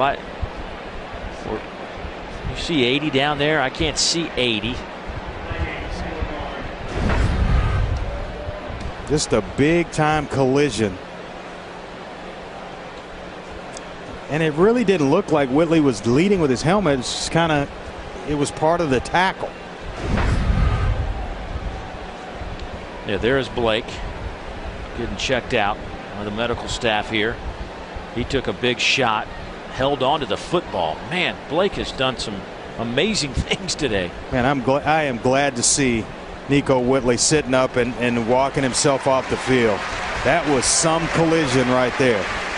Something tells me that his the way that concussions and headshots are treated in today's game, I'd be surprised if we see Nico back trot in. On for us. Yeah. I really like it now. How about Blake? 5 catches, 102 yards in the first half. He's took that shot. Yeah, taking shots, holding onto the ball, and now you're just about in field goal range. Down to the 25-yard line with 15 seconds left. How many plays? 2, 3? At least 2 plays. No timeouts remaining. You know, he painted this whole scenario for us. He'll sit in the meeting rooms with players, and we'll get the timeout. Mississippi State. Timeout. Mississippi State. That is their second timeout in the first half.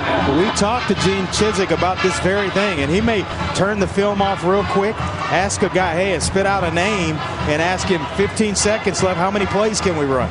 And they've got to have that answer right away. That's how he coaches over and over, just a bunch of drills, and he takes it right into the film room. Then when you get in the game, you're not surprised. You just react as a football player. You're seeing right now coaching at its best. Time on the clock, how to handle it, no timeouts, and they're moving the football right down the field to get themselves in field goal range.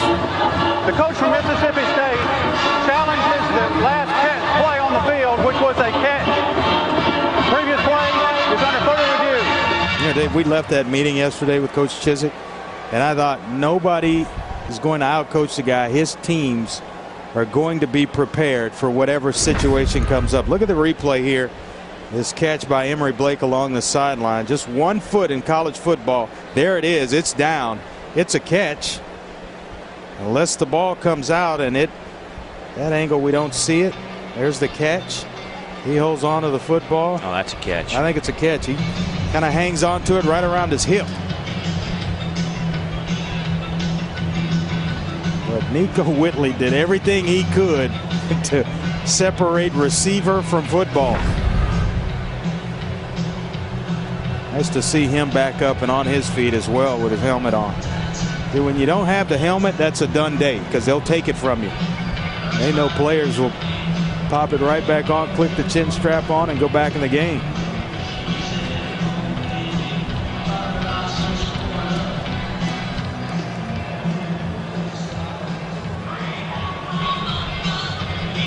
Matt Moore's had a busy first half. Yes, he has.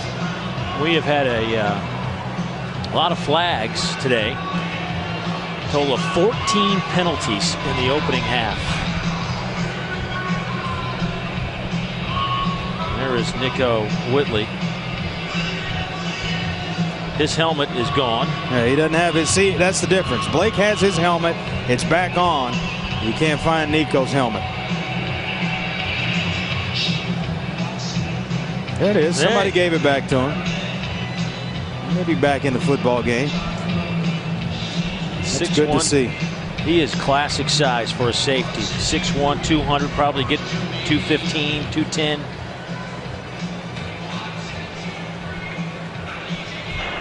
After further review, the ruling on the field stands. Mississippi State is charged with a timeout.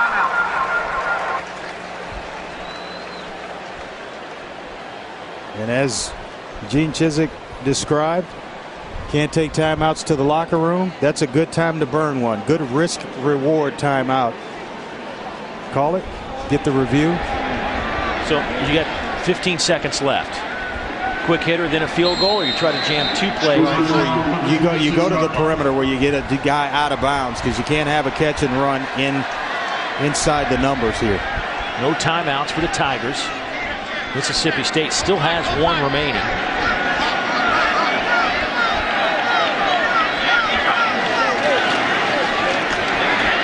To the end zone. D'Angelo Benton, the intended target, incomplete. Well, smart throw by Barrett Trotter. You're going to throw it where either your receiver catches it or it's out of bounds and away from the defense, and they're going to elect now with 10 seconds on the clock to go ahead and kick the field goal. I thought maybe there was enough time for another shot.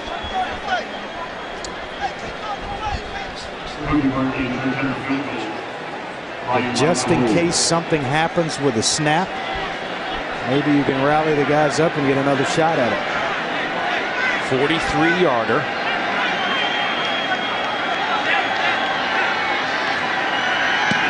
Parkey's kick is on the way. It's good. Yeah, he's feeling good about it. Once again, the Auburn Tigers under Gene Chizik score in the final minute of a half. It has become a trend with this Auburn football team, and you said it over and over again, is you just can never have enough points in the first half. So Parkey's first field goal of 2011 is a good one from 43 yards out. But it all started a couple hours ago. Dyer, 35 yards. Auburn led 7-0. Then off the helmet of an Auburn defender to Charvin Bell, and then it's picked up by Demetrius McNeil. It's 14-0 Tigers. Then it's Ladarius Perkins.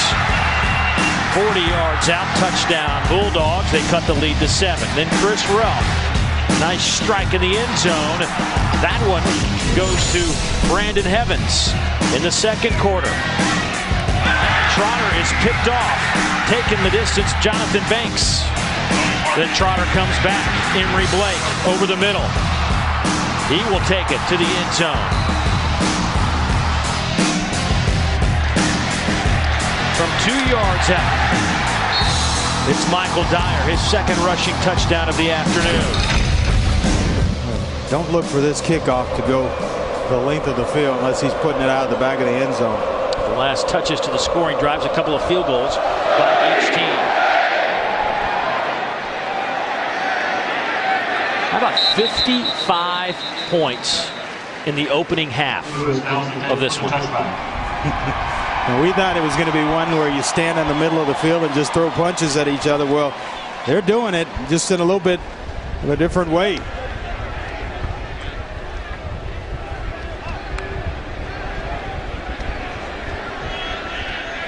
I'm talking to the staff at Auburn, they wanted to It was all the small wins, the defensive line rotation, young guys really stepping up. Can they hold up?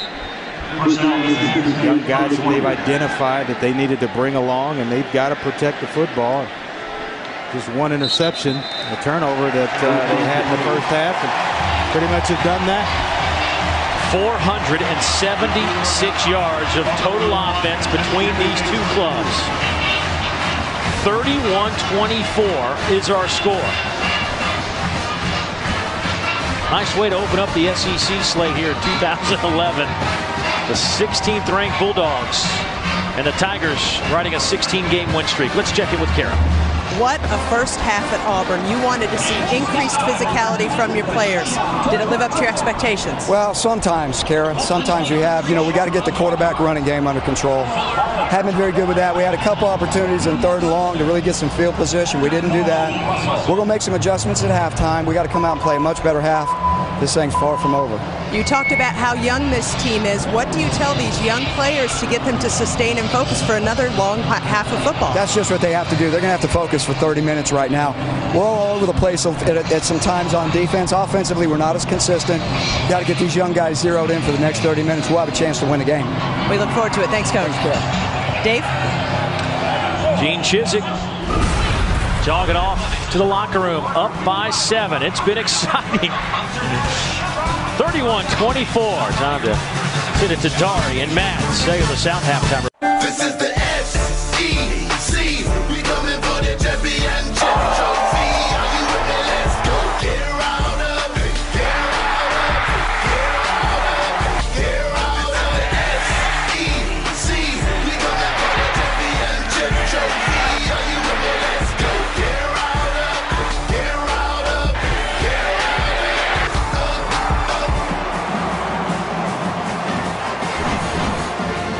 It has been a very physical football game. We've seen a lot of fireworks. 31-24, getting set for third quarter football. Dave, Neal, Andre Ware, glad to be with us. And well, we have a total of 55 points. We had 14 penalties, 17 drives, 476 yards of offense. We've seen just about everything in this first half, Andre.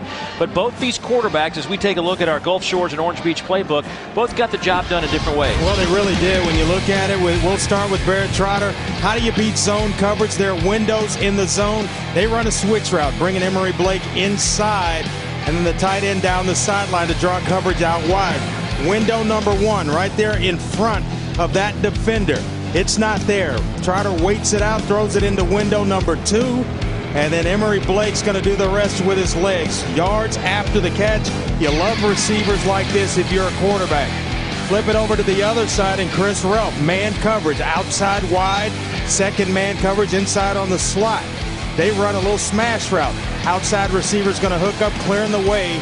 You see the man there to the corner for the inside slot, and there's a big window for Chris Relf to throw into. Even against man coverage, he wins with the throw. 2 different ways of getting it done, Dave, but both effective against different coverages. All told, Chris Relf, 11 of 18, 101 yards and a touchdown. Barrett Trotter, 10 out of 14, a buck 15 and a touchdown. He did have an interception. Relf also with an interception. The Tigers will get the football here to start the second half. Trey Mason with his hands on it near the 10. Trey Mason to the 30. Here goes Mason to midfield. He is electrifying. Dangerous. Wade Bonner finally drags him down, but another lengthy return. This one goes 41 yards. Boy, right here, some guys have a nose for this, as we mentioned earlier. Sets the blocks, and then there comes the speed. Then it's just all athletic ability, able to lead guys and continue up the field. Well, what a dynamic player Trey Mason's going to be for Auburn for a long time. Just a true freshman. Out of Lake Worth, Florida. Good field position for the Tigers to start this drive. Kyle Frazier in the game to open up the third quarter, the true freshman quarterback out of Springdale, Arkansas. He'll hand it off to McCaleb. McCaleb first down at the 37-yard line, a gain of 13. Here's our first half stats brought to you by Crystal, nothing like it. Andre, what sticks out Well, I'll tell you, I think it's Auburn's ability to run the football. That's where they came up short. Only 78 yards last week against Utah State. A little over 100 here to early in this one. Here's Dyer, first down to the 20-yard line. That's a gain of 17. Once again, Bonner from the safety spot has to force him out of bounds. And that offensive line is basically the same group that you watched last week. They made some adjustments. Brandon Mosley now over at right tackle, but they just decided to get physical. A couple of physical practices this week. It's worked wonders offensively for Auburn.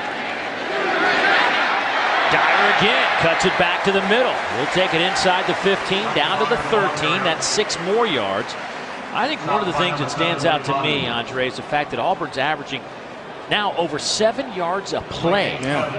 Well, they're used to running the football. With this offense, they have to be able to run the football. Last year, #1 in the SEC in rushing as well as rush defense. Last week, after that first game, they were 11th in the SEC in running. Trotter keeps it himself. No gain. Maybe a loss of a yard. That'll bring a third down, and let's call it 3.5. Take a look at how Mississippi State, or excuse me, that Auburn's doing in the red zone, or Verizon red zone. They scored 86% of the red zone chances last season. Today they are a perfect 2 out of 2.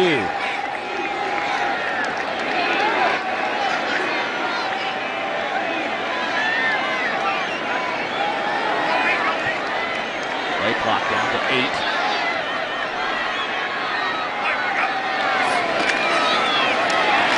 Trying a little draw play. Not happening. Lost another yard. A little wraparound draw play, and Matthew Wells, the redshirt freshman, very athletic player. Mentioned earlier that he moved from the secondary to outside linebacker so they could get more speed on the field. He wasn't fooled because it looks like the quarterback, it's designed to make the quarterback look like he's going outside and rolling, and then he slips the ball back inside to the ball carrier. Some guys don't see it, but well played on the part of Matthew Wells. The drive stalls. Cody Parkey will come into the game. He made his first from 43, this from 32 from the far hash. Ryan White will hold. Josh Harris, the long snapper. It's going to be a delay of game penalty against Auburn and make it a little more difficult. Delay game on the offense. 5-yard penalty from the previous spot. 4th down. It's a little bit too long thinking that one over and getting everybody set. It's going to be about 5 yards longer than the previous play. Goes to a 37-yard field goal attempt now. And Cody Parkey.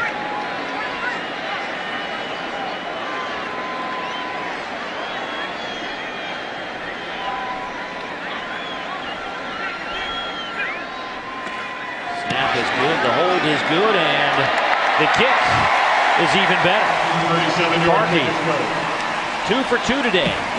Gene Chizik happy to get the opening 3 points of the second half, and the Tigers now lead at 34-24 over the 16th ranked Mississippi State Bulldogs.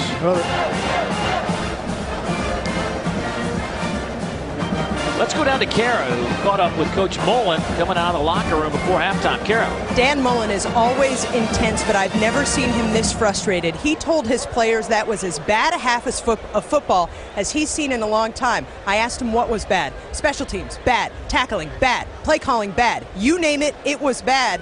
The message, he was very disappointed in them. Not a good start for the Bulldogs for the second half. They had 4 obvious missed tackles in that first half. They had 29 missed tackles against Memphis in week 1. I like just maybe the penalties as well to start the game that really put them in the hole. Even to start the drive when they had the football, it backed them up well inside the red zone. A long way to go, and then gave Auburn a short field when they punted the football. If he said it once, he said it 15 times. When we asked him about, do you talk about championships with your team? He says, we talk about having championship efforts at practice and classroom and everything you do. That leads to championships.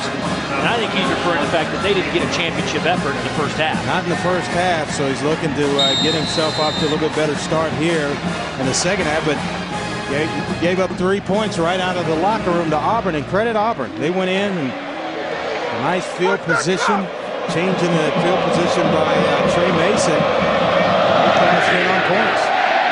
This kick is another boomer that nearly hit the upright. Perkins will catch it, but that'll come out to the 20-yard line. Cody Parkey has got some leg. He had 4 touchbacks and 6 kickoffs last week, and he's had a couple here today. Another thing, Dave, I've been impressed with, that defensive line. There's a young group, all sophomore starters up front on the defensive line for Auburn, and they have been solid. Gave up a few plays, but not many between the tackles. 4-man front for Auburn. Out of the shotgun, Ralph on 1st and 10, throws near side. That's off the fingertips of Chad Bumpus, the junior receiver out of Tupelo, Mississippi. He's been a playmaker since his freshman year and suffered a broken collarbone in the Egg Bowl, which kept him out of the Gator Bowl, that Mississippi State game at the end of the year, and wasn't able to play in the bowl game last year. Has bounced back and is ready to go. Try it again. Same play. Hey, well, those 2 well-thrown footballs there. A little bubble on the outside by Chad Bumpus, and you lead him about a yard in front. About as well thrown as you can throw it by Chris Ralph. Right here, just give it to him. Just get up the field and catch the ball. 3rd and 10.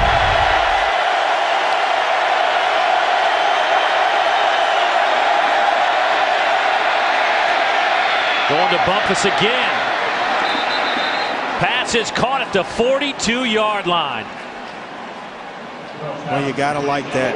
Guy puts 2 on the ground. You stay with him. The confidence, you know, over and over in practice, he's made plays for you in game situations, critical times. Right there on the money from Chris Ralph. First catch of the game, 2nd catch of the season for Chad. After a 22-yard pickup. They'll work Chad to the other side. Chad Bumpus steps out of bounds. Let's see, at the 49 of Auburn. That's a yard shy of the first down. 2nd and 1. Ryan White pushes him out. Maybe he's a little bit better catching that particular pass, going left than right. Good situation here for Mississippi State. 2nd down and short. Ralph to throw. Wide open. Brandon Evans, 1st down at the 36-yard line. A gain of 11 to Sharvin Bell with the tackle. Boy, Chris Ralph has really turned himself into a fantastic quarterback. On time with the football, never rattled, and that baby spins now.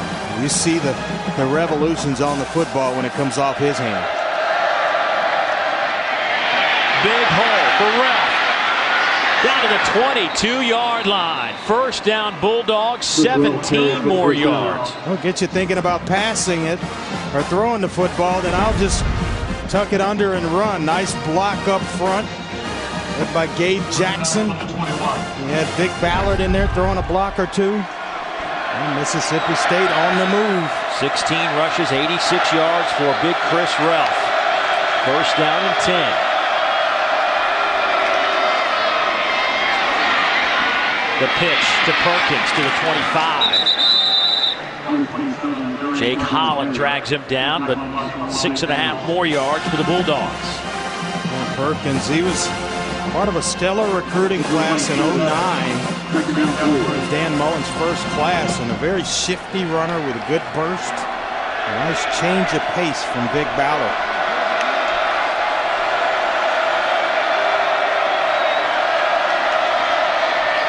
Ralph hit and dropped. Craig Sanders, the first one there. Loss of 3. And he is about as well played as you could play it. He had the underneath handoff there, secured as well to Ladarius Perkins, and then he comes off Perkins and is able to get his hands around Chris Relf. A nice job by Craig Sanders. Relf to throw. Nice catch, but shy of the first down on 3rd and 7. They get 3. They needed 4.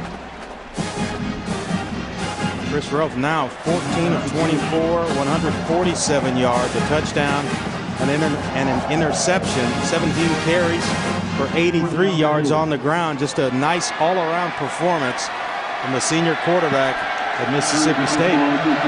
32-yard field goal from the far hash. Derek DePasquale.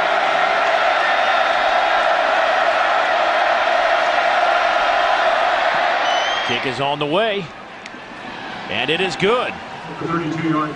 So the Bulldogs respond to the Auburn field goal here in the 3rd quarter, get 3 of their own. It's back to a 7-point game between the Dogs and the Tigers.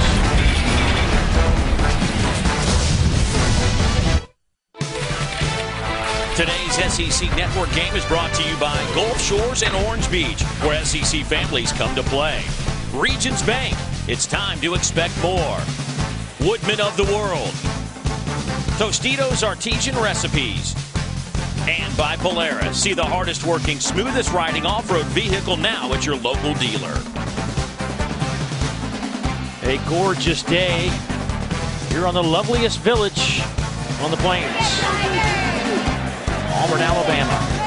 It has been a shootout here in the SEC West opener.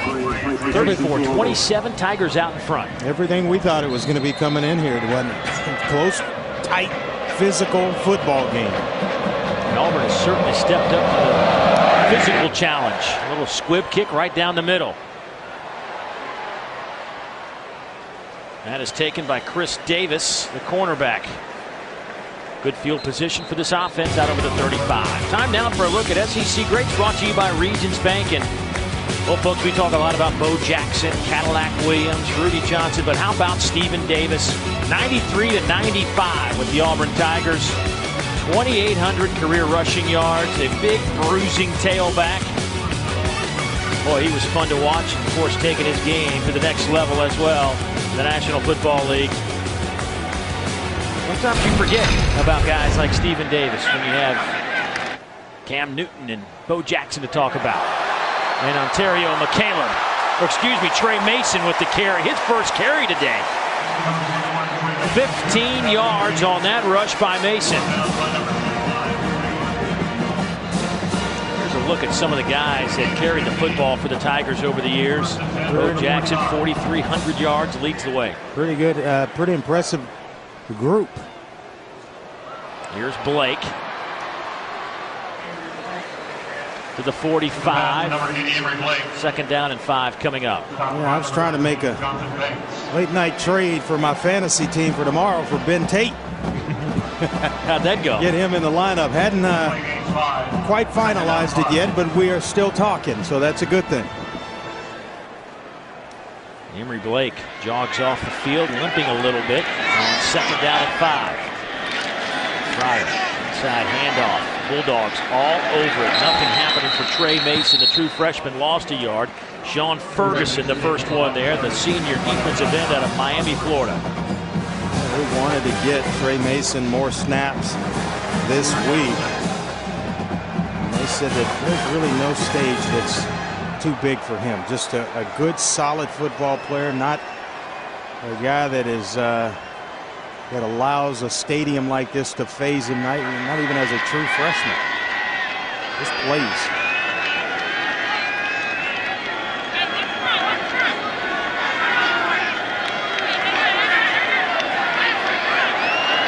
Play clock down to 5. Auburn's going to have to use a timeout. Barrett Trotter wants a timeout.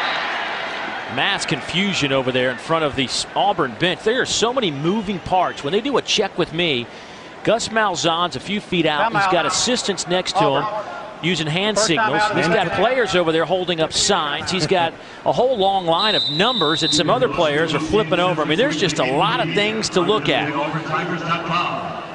Looks like a picture of Andre Ware right there. We'll come back in a moment.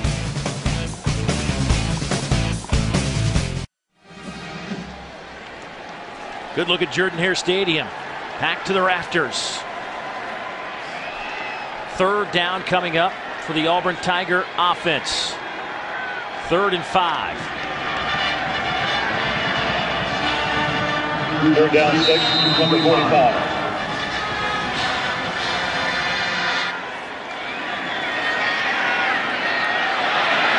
Trotter. Back pedals. Throws on the run. Incomplete pass. Sneaking in late was Trevante Stallworth. Couldn't get him the football. It's now 4th down. Like Barrett Trotter took out one of the staff members on the Auburn sideline. I don't know who that is, if it's one of the coaches or just one of the... Jonathan Banks, for Mississippi State. Slow to get up.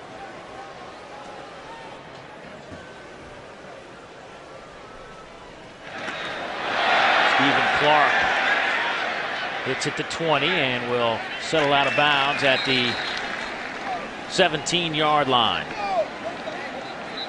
The kick goes out of bounds. A couple of injuries in the first half, but a real big one to James Carman of Mississippi State. For an update, let's go to Kara. That's right, Dave. Fans will recall that James Carman was carted off, left knee injury. They're going to reevaluate it with more tests tomorrow, but he will not return for this game. He's actually in a brace on crutches down here on the sidelines. Thanks, Karen. That means that Blaine Clausell, the freshman out of Mobile, Alabama, the redshirt freshman, getting some work today. He wears number 75. He'll keep it and come out of traffic with it. And he'll pick up 7, maybe 8 yards when it's all said and done. Nico Thorpe with his 7th stop. Want something positive on first down? Go to Chris Ruff, and he goes behind Blaine Clausell, a redshirt freshman who checked himself in and able to pave just a little, get him some running room along that left side. 2nd down and 2. Comes to the near side. Lewis. Close to the first down. I think he will have it. That'll be a 3-yard pickup. Jake Holland, the middle backer, with the tackle for the Auburn Tigers. Well, how do you respond when you're down like this on the road? To reach deep. Can't panic. Plenty of time in this football game.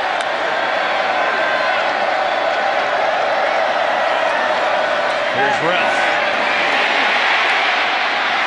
Nice touch pass to Vic Ballard for the first down at the 41-yard line.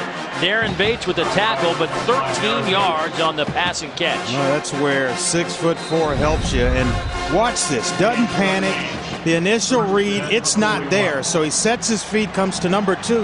And then right there, up on the toes, and a nice little touch pass to Vic Ballard. That's executing inside the pocket. That's a quarterback that certainly feels comfortable in the pocket as well. First down and 10. Hand off to Ballard. And right into that front 4. Vic Ballard Igwe with a tackle for Auburn, a gain of 3.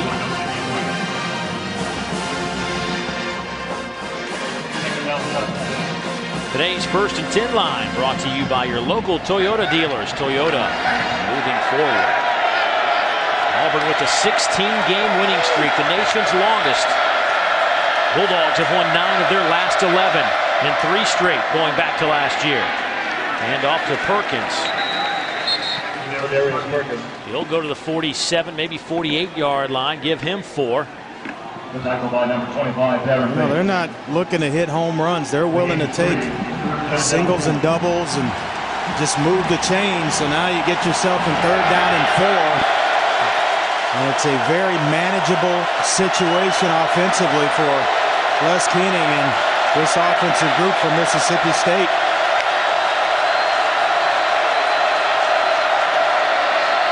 Ralph pitches it to Ballard. First down. To the 42-yard line of Auburn. A gain of 10. Nico Thorpe with another tackle, but boy, the run game so effective today for the Bulldogs. Well, you want to talk about a set of good hands. Vic Ballard here to handle this pitch. The quarterback-pitch relationship, look at that. That's too close. And he starts up the field, but he's able to handle the pitch and then pick up 10 yards in the process. Nice job. 9 carries, 41 yards for Vic Ballard. Ralph going up top, has a man, incomplete at the 3. Michael Carr had a chance, but Ralph led him a few steps too far. Yeah, he got behind Ryan White, and sometimes when you see a receiver coming open or one's running wide open, that's the most difficult pass to throw for a quarterback. And right there, I hadn't seen a ball wobble like that out of the hand of Chris Ralph all afternoon long. Bumpus, little throwback to Ralph. Well played by the Tigers. How about that? There was a lot of grass, but Chris Davis made the open field tackle, or that could have been a huge play. Yeah, nice play by Chris Davis, but he missed. Gabe Jackson is the guy that misses the block. Watch 61. Gonna have a chance to get out here. Right there. Now just finish it. He slips, and it allows for Chris Davis to come up and make a great tackle on Chris Ralph. 3rd and 7.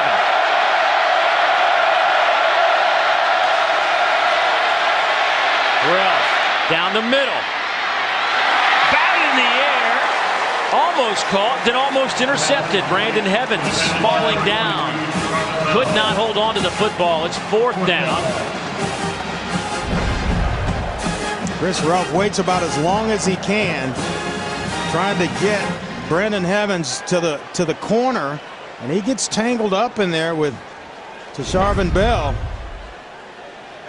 But now, bend but don't break by the Auburn defense. It's going to change the field position, though, in the favor of Mississippi State.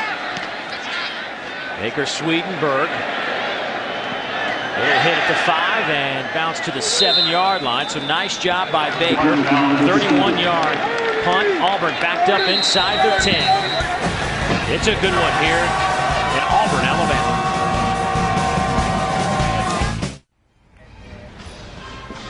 A look at the Toomer's Corner trees.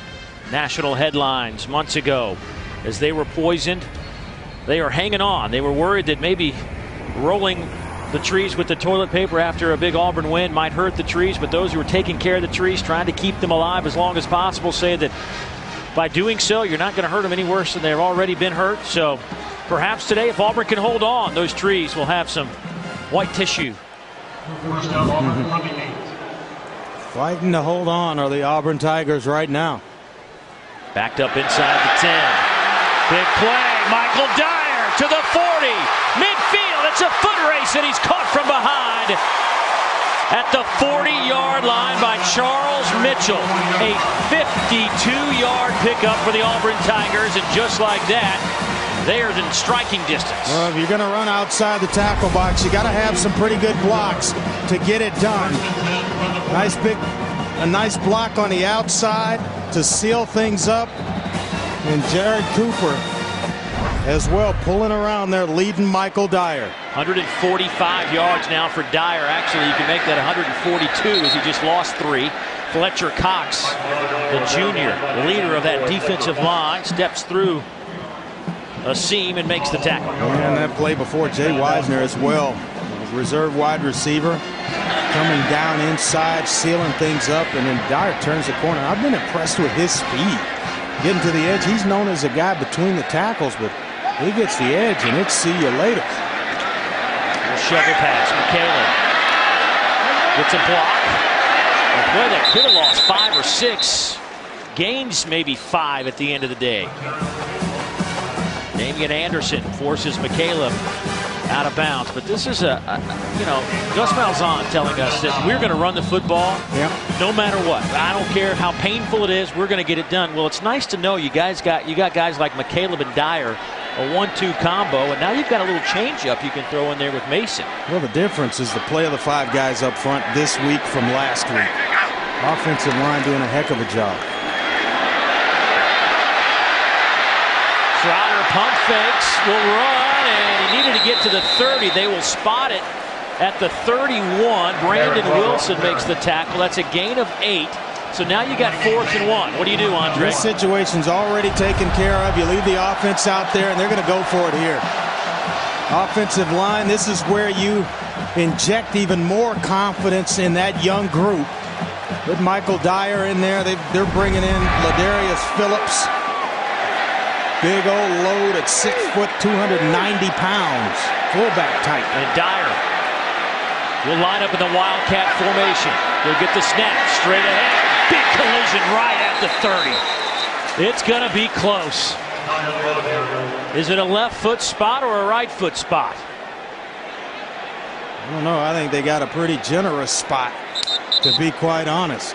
It was a collision and turned Michael Dyer completely around. He's just going to go north and south. No hesitation whatsoever. And it's Cameron Lawrence. Once again, we call his name, and he turns Dyer completely around. He Boy, did. what a generous spot. Dyer was a 180-degree turn.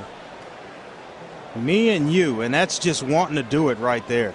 That's the old Oklahoma drill at its finest. Never wanted any part of it. Oh, my goodness. I think it's just short. Ooh. Wow, the Bulldogs can't believe it. Auburn will take it. Home cooking. Miss Eloise.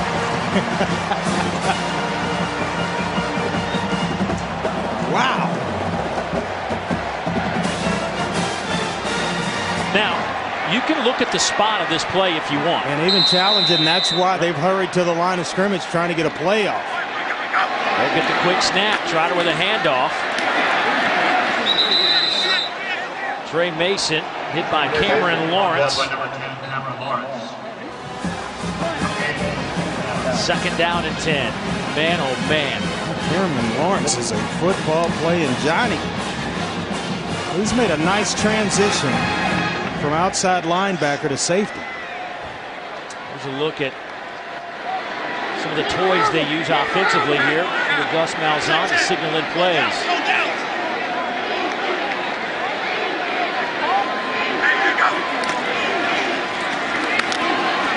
Caleb runs the corner to the 28-yard line. Ontario will save the ball carrier. Stopped by number 10, Cameron Lawrence.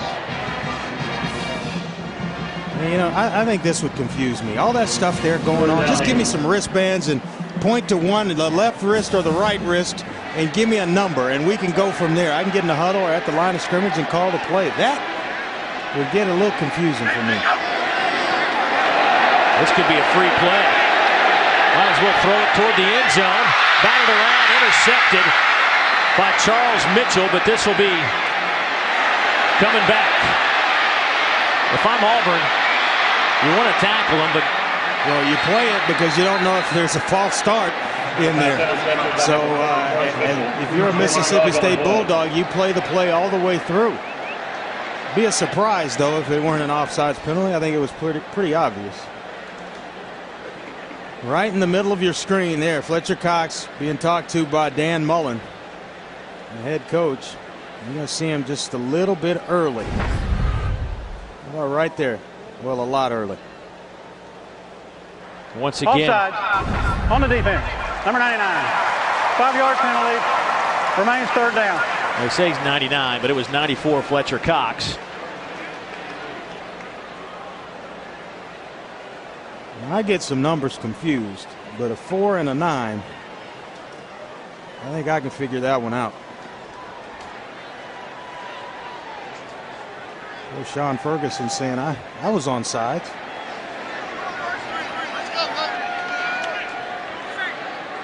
So 3 seconds to go here in the third quarter.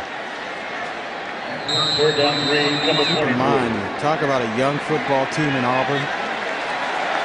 A lot of 5-star recruits there. So Auburn will start the fourth quarter with the football, third down and 3. They lead the 16th ranked team in the country by a touchdown. SEC football, folks, doesn't get much better than this. The final 15 should be fun.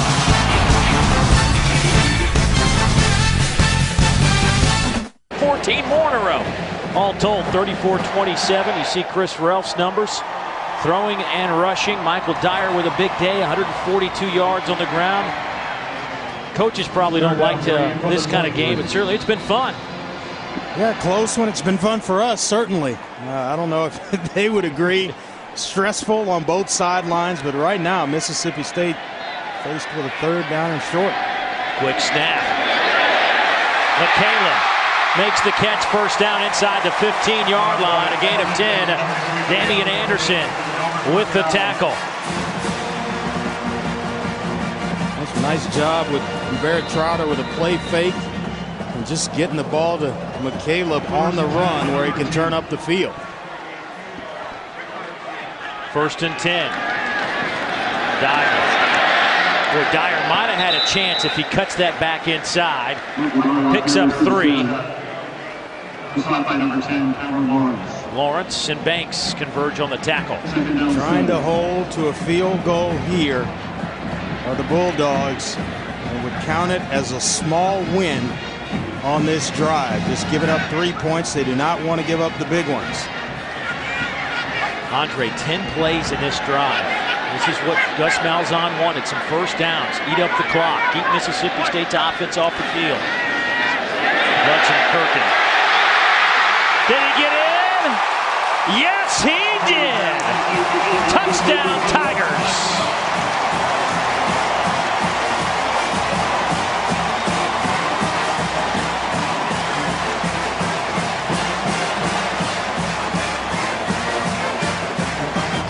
Dave Lutzenkirchen is a guy that they really wanted to expand his role this year. I'll tell you what, Lutzenkirchen there delivers. Stretching out, finding the end zone.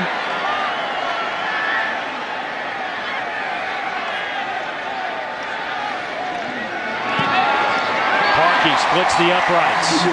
Auburn with a 2-touchdown lead. The junior tight end out of Marietta, Georgia, now with 9 career touchdown receptions.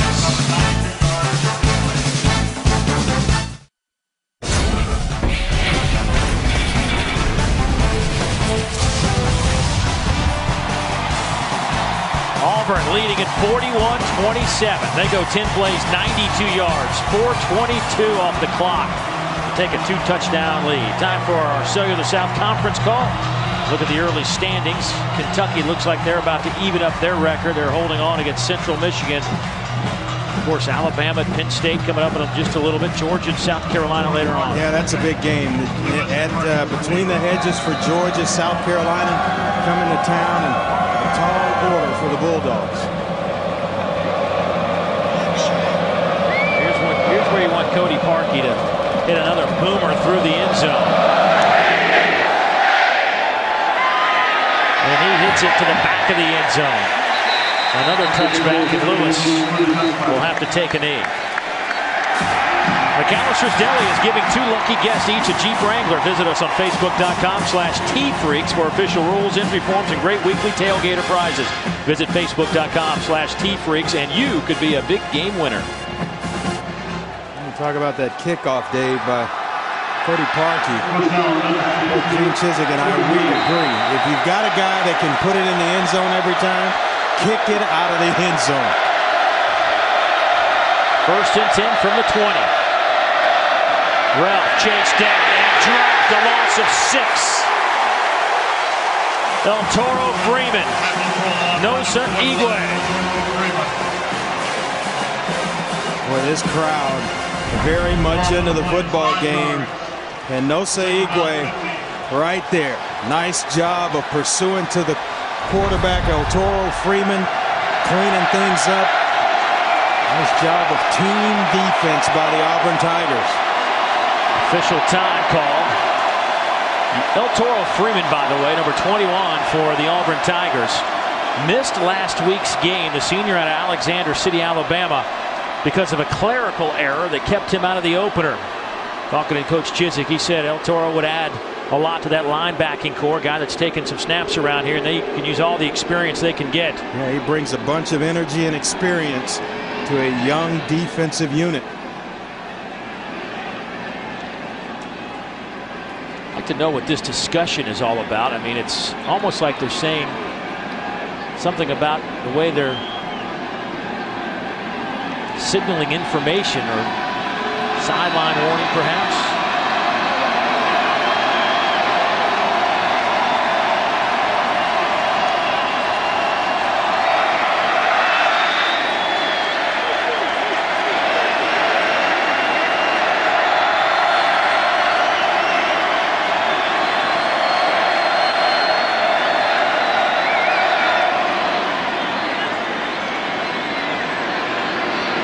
Couldn't ask for a better afternoon to play a football game.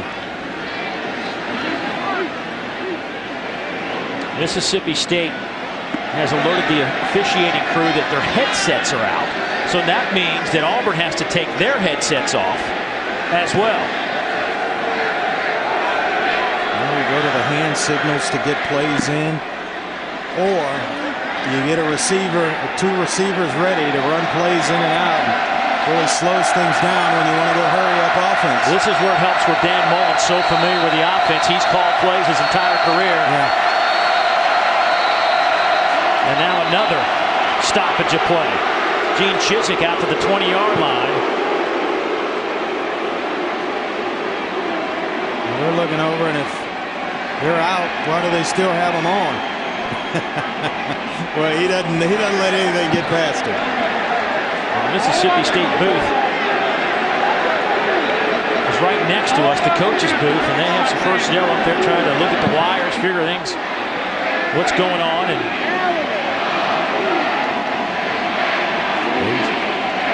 people running around trying.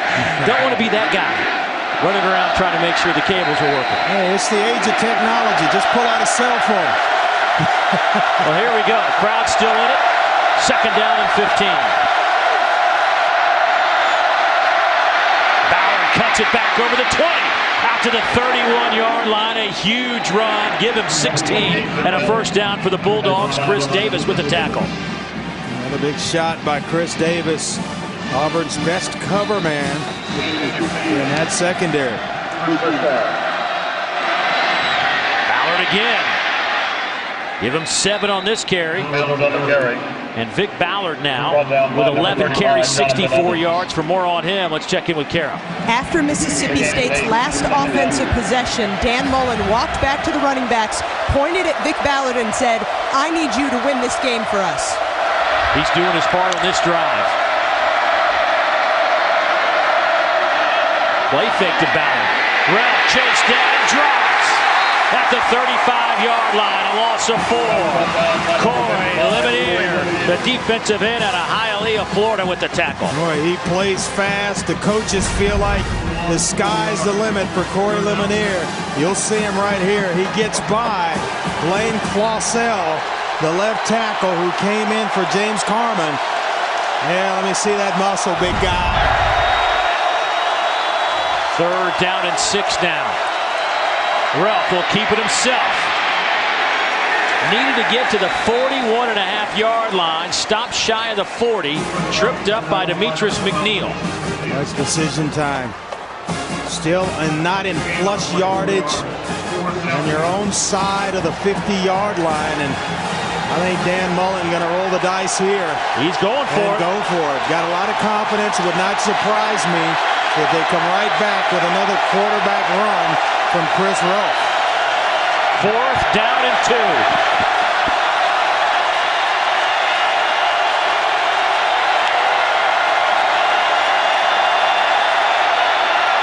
Ralph got it. His 6'4", 245-pound frame off the left side for 6 yards. Freeman hanging on to make the tackle. Yeah, all he's got to do is fall forward. He's got about 3 yards. He gets to the line of scrimmage, and there, just a nice power run by the quarterback. Gets nice push up front by the offensive line, and the drive will continue for the Bulldogs. 11:20 to go in the contest. Bulldogs down 2 touchdowns. Ralph dropped again. He falls forward to the line of scrimmage. D. Ford. Coach is telling us D. Ford, Corey Lemonier, the 2 best pass rushers on that defensive front. They both have some big tackles on this drive. Credit the secondary here to Sharvin Bell and excellent coverage, and his mates on the back end. Nowhere to go with a football for Chris Rolfe. forcing him to hold it and allowing that front to get to him.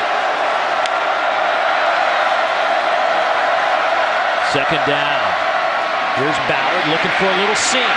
He's chased down from the backside by D. Ford. He gains a yard, but Ford ran from one side to the other to make the tackle. Boy, they're stringing things out on the front side of it and allow D. Ford right here. Now just be an athlete. Go find the football and make a play. Didn't catch the number on the guy to that side, stringing things out and slowing down Vic Ballard to allow D. Ford to make the play.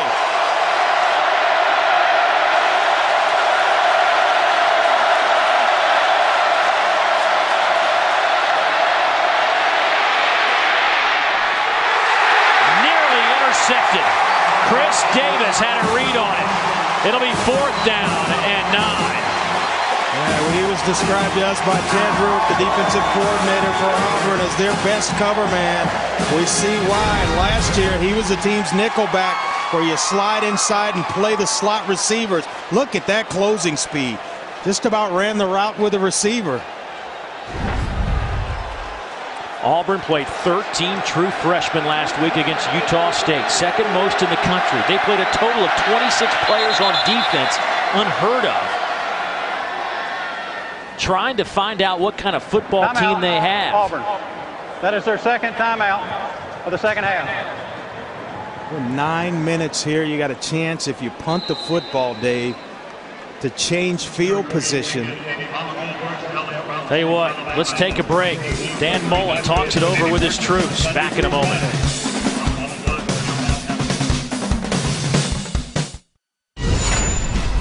With this drive, Chris Relf will play action pass, and they're able to run him down. Corey Lemonier. Then more pressure coming from the backside. It's D. Ford, and then the pass break up by Chris Davis. Plays coming from just about everywhere, Dave. They're just making plays all over the field. A young but talented group on defense for Auburn. Mullen getting tired on the road at Jordan-Hare.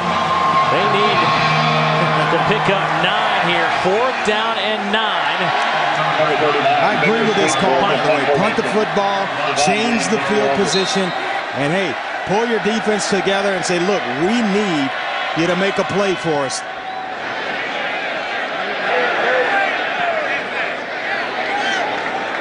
It'll be downed at the 17-yard line. So now the Bulldogs defense needs to get their act together and slow down Auburn's offense. Well, early in the game, Corey Broomfield, Jonathan Banks, who had a pick 6, Wade Bonner was coming up, causing all kind of havoc. That guy right there, Cameron Lawrence. They're going to have to rally together, get a big stop, maybe even a turnover to get back in this football game. But they need it now, not later. Kyle Frazier in the game. Mississippi State 382 yards of offense. Auburn 370. Ontario McCaleb,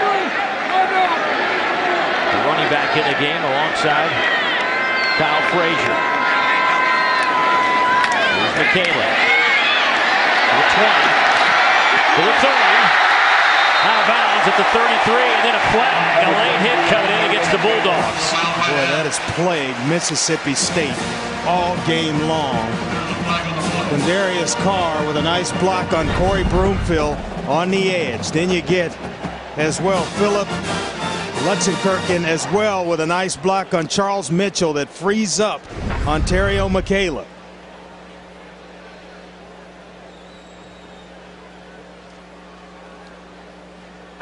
After the play, dead ball, personal foul, late hit, number 6 to the defense, 15 yards from the end of the run, 1st down. Killer. 15 more yards on top of a 15-yard run. So a 30-yard play with 9:36 to go. Today's 1st and 10 line brought to you by your local Toyota dealers. Toyota moving forward. 1st and 10 now from the 48-yard line. Barrett Trotter back in the game. Barrett 14 of 19, a buck 36, 2 TDs and a pick. And he's dropped back at the 37-yard line. That'll be a loss of 10. Cameron Lawrence. I wondered when Chris Wilson, the defensive coordinator, was going to start to dial up the pressure. Can't allow Barrett Trotter to sit in that pocket and just kind of sort things out comfortably. They bring pressure, they get there, and it's in the form of number 10, Cameron Lawrence, the junior linebacker from Coldwater, Mississippi. 11 tackles for Cameron. A sack, a forced fumble, a tackle, 3 tackles for loss. He's had a huge game from his outside backer position. Trotter all day to throw over the middle, pass caught and dropped. Jay Wisner had his hands on it, couldn't hold on. It would have been shy of the first down by a couple of yards. Well, Wisner had a nice block on the long run by Michael Dyer, and he's going to get rewarded here. Got himself open, zone coverage, and right there trying to close from inside out or outside in was Nico Whitley, the safety. 3rd down and 20. More importantly, the clock stopped, Dave, with that incompletion.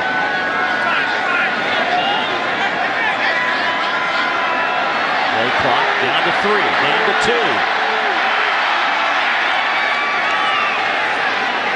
Trotter, nowhere to go. Throws it out of bounds. So the Bulldogs, despite the personal foul, late hit, overcome that mistake, and they stand tall and force a punting situation. But if you're Gene Chizik and the Auburn Tigers, you don't flinch because you got yourself out of a bad situation field position wise. Now you can put, with a nice punt here by Stephen Clark, change the field position and force the Bulldogs to go the length of the field, which will eat up a bunch of clock with 8:31 left here in the 4th quarter. Jonathan Banks back at the 20-yard line. Good high kick. Tight spiral. Banks fields. Fair catch at the 16. 46-yard punt. No return. Tiger fans, what better way to spend the Christmas holiday than in Honolulu, Hawaii? Don't miss out on the action as the Auburn men's basketball team faces off with Clemson, Kansas State, Xavier, and more in the 3rd annual Hawaiian Airlines Diamond Head Classic, December 22nd, 23rd, and 25th. For tickets and travel, visit HawaiianAirlinesDiamondHeadClassic.com. A little hula dancing for you. How about that? That was good. I didn't know you had those kind of moves. Let's see what kind of moves. I didn't either. Chris Relf has here with 8:24 to go. Down 2 touchdowns. Relf going up top. Down the seam looking for Bumpus. It's a dangerous pass. Yeah, throwing into double coverage. And he had Michael Carr down the sideline. That's where you've got to use your eyes as a quarterback. Move coverage, and he comes outside. He's got Carr for a touchdown. Relf 17 of 30, 163 through the air. You can add to that total here to the 20-yard line. Goes to Vic Ballard. He's hit by Jake Holland. Time for an update on the Tennessee Vols. For that, let's go to Dari. Guys, how about Tennessee hosting Cincinnati? First drive of the game for the Bearcats. Isaiah Peed, 65 yards for the Cincinnati touchdown. They're up 7-zip at Neyland Stadium. Butch Jones got him playing well early. Relf dodging a couple of blue jerseys. Still on his feet. Throws, passes. They will say caught at the 34-yard line. First down. They get 12 when they needed 6. Michael Carr with the reception. Boy, sometimes you just got to fight and scratch as a quarterback, and Chris Relf working the pocket. You'll see outside Michael Carr being rewarded here. Keep working for the quarterback. Show me your numbers and throw it low and outside where the defender cannot get to it.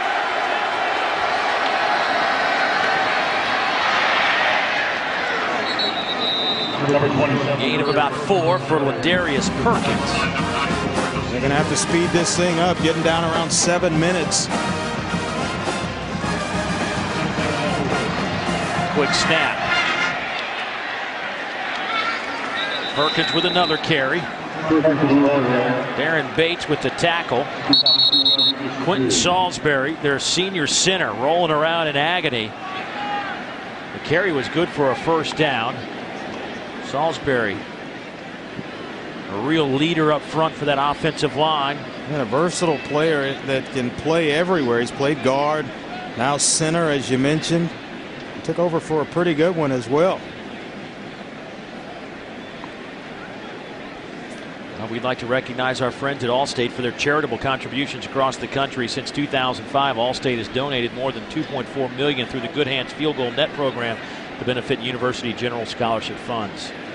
Well, you hope Quentin Salisbury can get himself up and back into the game, because James Carman, I would guess that he's out of Thursday night's matchup with LSU, and you start to lose offensive linemen like that, it's going to make it tough, especially, Dave, on a short week.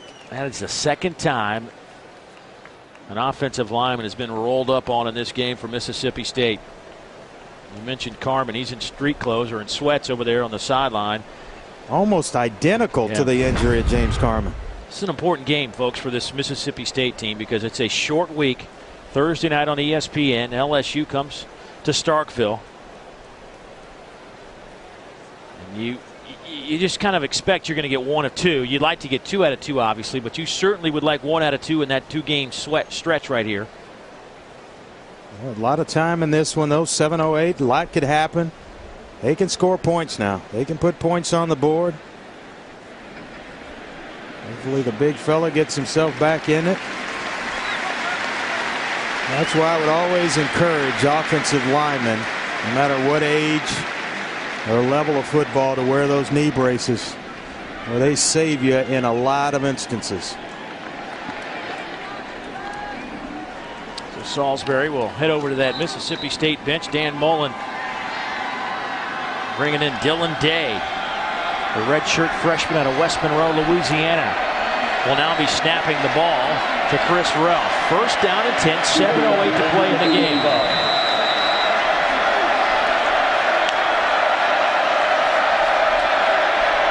Good snap to Ralph. He's got some running room.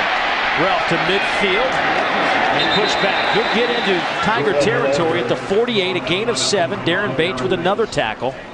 How about this? Darren Bates now with 9 stops to lead the linebacking core. Last week, Jonathan Evans had 14 total tackles to lead the team. He has 1 this afternoon. Here's Ralph. He's going to be close to a first down. He'll be real close. They may move the chains on this. See where they spot it. Actually, it's just shy of the 45. And it'll be 3rd down and a half a yard. Perkins cuts it back. He's got the first down at the 41. But the Bulldogs, with this run game, just eating up a lot of seconds off the clock. Yeah, and coming up short like that, really, it almost hurts, because the clock doesn't stop. At least with the first down, the clock's going to stop, chains move, then they wind the clock again once the ball's set. So here, really a sense of urgency, but you got to take care of first things first and get that first touchdown to get back in the game. Ralph, his 25th carry is an option play. How about the run from Vic Ballard? Fumbled it out of bounds. Vic Ballard having a nice second half. He picks up 22 yards. Give him 87 this afternoon. I don't know what Dan Mullen told him, but he heard it, and he has gone to work right here. Nice block out on the edge, and that's just pure athletic ability. Hold on to the football, but he takes a nice lick from Enrique Florence, coming in late. Clock is moving at 5:37. First down and 10 from the 22-yard line. It's been a methodical drive by the Bulldogs. Here's Ballard. Stunner steps. He's to the 10-yard line. It'll be 1st and goal, Bulldogs. Another 12-yard chunk of grass for Mr. Vic Ballard. Saving some time. They're at the football. Clock stopped. Chains are moving. Ballard again. He's inside the 5. He's down to the 3. Some pushing and shoving after the play. No flags. Gain of 7 for Ballard. Lucky that a flag was not thrown there. Sylvester Hempfield. Second and goal from the 3. Here's Ballard. He gets in. Touchdown, Bulldogs. Vic Ballard is a man. What a drive for the Bulldogs and Vic Ballard. He's put this team right on his back. Dan Mullen told him, look, I'm going to feed you. I need you to go win a football game for us. And what did the senior running back do?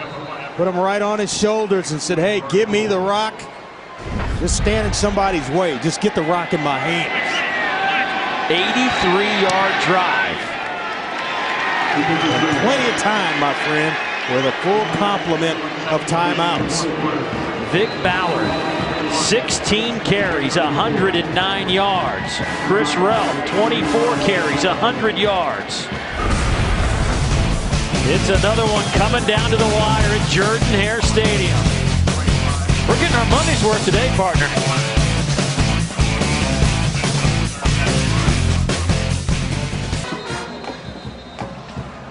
Vic Ballard had 6 carries, 45 yards, and a touchdown on that last drive to pull the Bulldogs within 7. A drive that went 83 yards, and now it's the time for this Bulldog defense to stand tall. Yeah, it may look back at some point if they don't tie this game up and kind of question why didn't we go to Vic Ballard a little bit earlier in this football game and rest him up a little taste and then go back to him later. But now with 16 carries, he's over 100 yards and he has the Bulldogs back in the football game. Here's Trey Mason. Trey out to the 33-yard line. 4:43 to play. 27-yard return. Time now for a look at our Haviland defensive shield. We've had a lot of offense in this game, but we've also seen some defense. Early on, McNeil with an interception return for a touchdown. Also, Banks had one for Mississippi State. Cameron Lawrence, the game high, 12 tackles for the Bulldogs. Also, 3 tackles for loss, a sack, and a forced fumble. You'd like to think, if you're Chris Wilson, that you'll get a 3 and out, or Dan Mullen a 3 and out, force a punt. And then you got all those timeouts to get yourself back in the football game. Michael Dyer to the 36-yard line. Lawrence with his 13th tackle. Let's get another Tennessee update. For that, let's go to Dari. Guys, we showed you Cincinnati scored on its first offensive possession. Tennessee then came right back down the field in Knoxville and did the same. Marlon Lane, short touchdown run. It's a 7-7 game. Tyler Bray, 4 for 4 on the drive. Thank you, Dari. Dyer, by the way, 150 yards on the ground for the Tigers. Caleb, 69 on 12 carries. They wanted to run the football. They've done just that. Trotter throws it wide side. Blake's trying to make a Bulldog miss. Can't do it. Picks up a couple of yards on the play. Corey Broomfield, good open field tackle on the elusive Emory Blake. Well, if you're trying to work the clock and you're Auburn, you're right on schedule. 3rd down and 3. With an opportunity to pick up a first down here, you've got a lot of playmakers or guys that have made plays. Blake there. Dyer still in the football game. You can go to him. Auburn with 1 timeout left. Mississippi State has all 3. I'm betting Dyer right here. He's been your workhorse.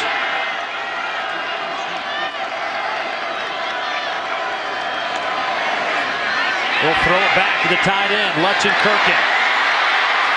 Bulldogs eat it up. Cameron Lawrence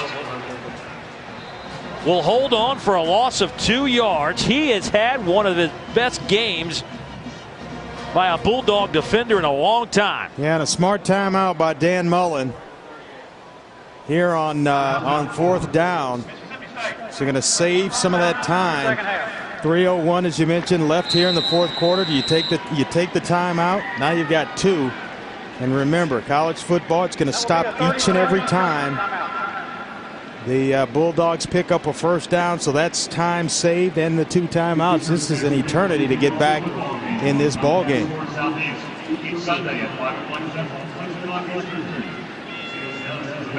Both coaches, Dave, buttoned up, good programs, have done a nice job of building both these programs.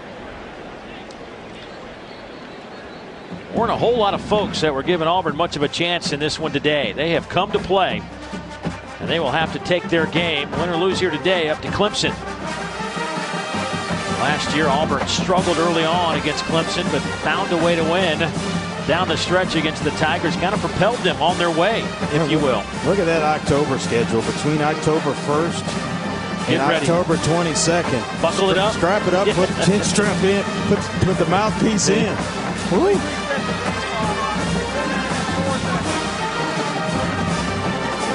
Time for our Good Hands play of the day, brought to you by Allstate. We'll go back to the first half. Emery Blake's had some big plays today, but this was impressive. He held on to the football after taking the big shot from Nico Whitley. I think the thing that's most impressive, yeah, it was a big hit, but it was nice to see both guys get up and both guys back in the football game. Blake, 7 catches, 108 yards today. He has been the main target. Well, here comes the Auburn punt team. Stephen Clark will need one of his best punts. I might have to stand up for this photo finish. This has gotten pretty good.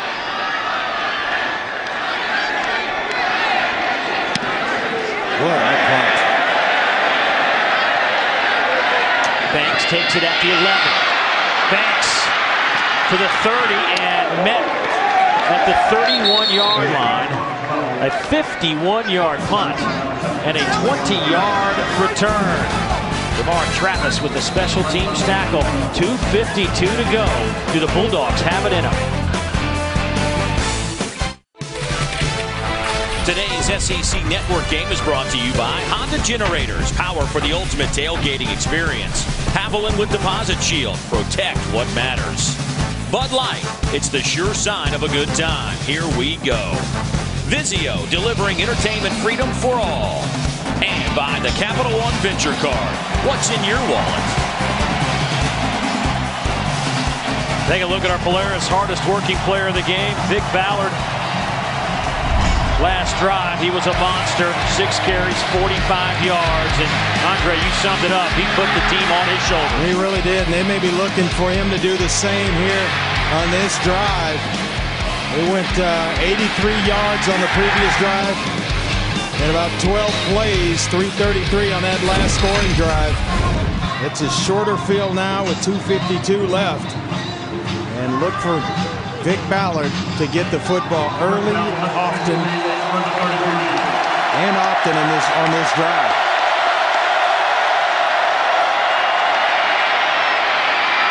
Here's Ballard. They'll pick up 8 more out over the 40 to the 42-yard line. Clock now at 2:42, 2:41. Plenty of time. This is where all those summer workouts start to pay off, all the extra sprints that you run in the heat. They'll work the option to the near side now. Ballard, first down. Give him 4 on that, so 12 yards on those 2 carries. He's now up to 119 yards on 18 carries. Mississippi State closing in on 300 yards on the ground.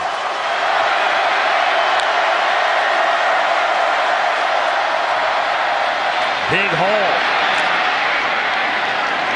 Inside the 45 to the 44. Goes Vic Ballard. Chris Davis finally brings him down. And Ballard slow to get up. Close to another first down. And they're going to have to measure this, which will give Mississippi State a chance to really get a play call, and Vic Ballard's going out of the game right now. He looks gassed. I think that may be what it is. Just give me a blow right now. Maybe he might have enough time with this measurement to get the rest necessary to come right back in the ballgame. Auburn got a first down by fractions of an inch.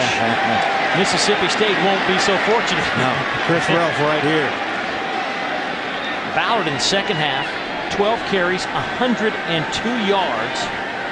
In the first half, he had 7 carries, 28 yards. Here's something as well that we might want to point out. Dylan Day came in for Quentin Salisbury, the starting center. Went down and got rolled up on.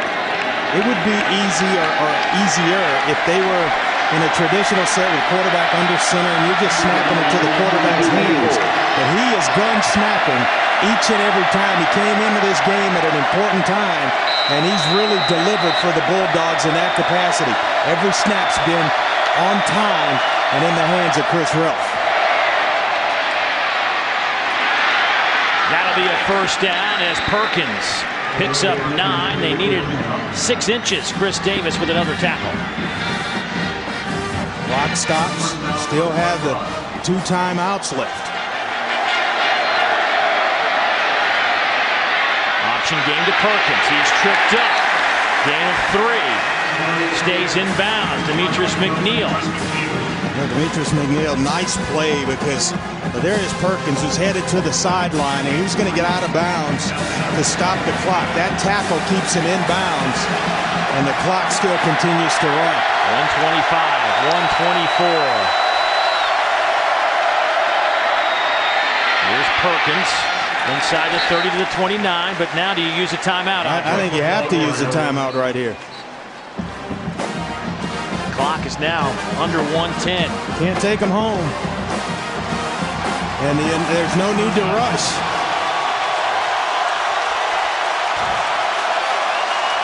Four down territory for the Bulldogs, though. So I guess that's how Dan Mullen's looking at it, but I would have taken the time out there. They've let 15 seconds, 16 seconds go off the clock since the last play. Relf to throw. Vic Ballard at the 15, first down. Clock will stop at the 42-yard line. That's a gain of 15. Boy, cool, calm, and collected Chris Relf. Nice touch on the football over to Jarman Bell. Into the hands of Vic Ballard, the workhorse here in the fourth quarter. 5 catches, 62 yards for Ballard. Relf will keep it off the left side, inside the 10, down to the 9. Stuffed there. A gain of 4, 25 seconds, 24 seconds, and there is your timeout. There's the timeout. All right. Let's just say, hypothetical, Bulldogs able to get it in the Vic end zone. Ballard? Oh, I'm sorry. Are you thinking 2 here? Are you thinking extra point here? I think you take the extra point. The defense has come alive, and you go into overtime. But first things first, get it into the end zone. I'm thinking ahead like a coach. I got you. Always prepared over there, aren't you? Here's a look at our game summary. It has been back and forth all day long. Auburn scored the first 2 touchdowns. Then the Bulldogs responded with 21 straight. Then Auburn came back with 14 more points in a row. And then they exchanged field goals and a couple of touchdowns here in the fourth. It's been the Vic Ballard story in the second half. He has been a one-man wrecking crew in the second half. Not only in rushing the football, but he's also been a factor in the pass game as well. Dyer, 152 on the ground for the Tigers. He's been solid. Watch 2 grown men for this Mississippi State Bulldog offense. Chris Relf and now Vic Ballard. Both movies, 5 stars. Thumbs up. How about that? Tigers have won 16 in a row, trying to keep it alive. Longest streak in the country. Second down coming up for the Bulldogs. They put 2 seconds back on the clock, 26 ticks left.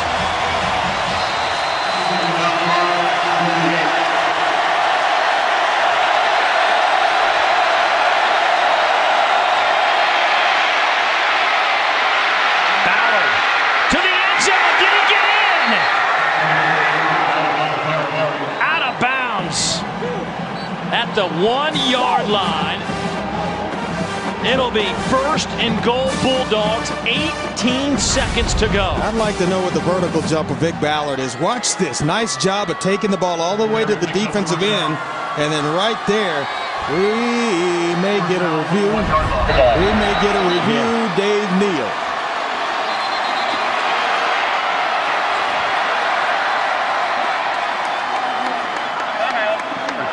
That is their last timeout, the second half. It'll be a 30-second. Oh, look at this. I mean, he takes off right inside of about the 4-yard line. I guess they're spotting it as if it were like a punt, where they're estimating where he would have gone out of bounds without touching. But he comes out. Remember, that goal line just keeps extending past wherever. You know, way out the stadium, down I-85. You know, I got to tell you something. I think that's close. That's close to being a touchdown. He takes off. At no point did his foot hit the out-of-bounds mark. And then he crosses past the end zone when he comes down, and the ball is. Now they review everything else. Let's give us a review there.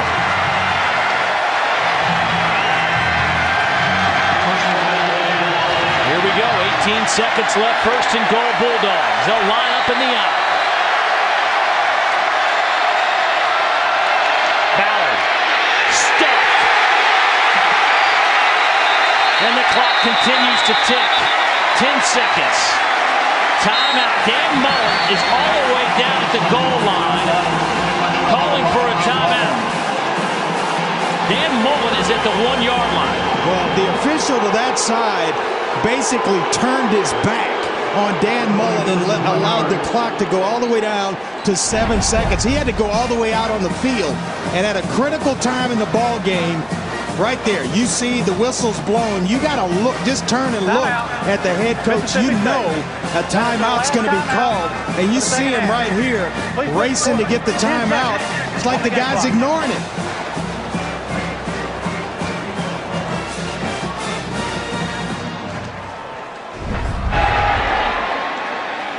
Oh, the drama of it all.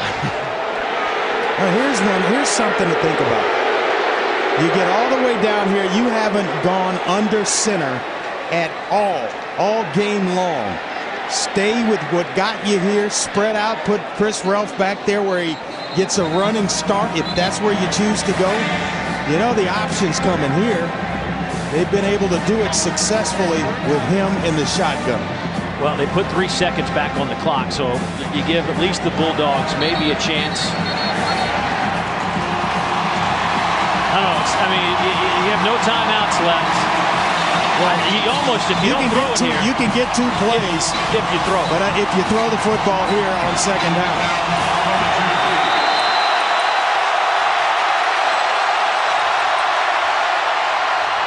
Ralph. Stop shy. No timeouts left. 3, 2, 1. Ball game. Can you believe it? The Tigers have done it again in dramatic fashion. 41-34. The streak is alive at 17. The previous play is under further review.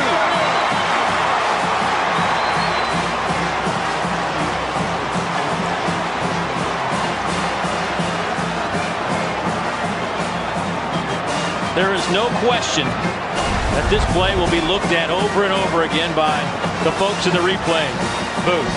Does the ball cross the plane? A huge hit from Ryan Smith. The ball is down.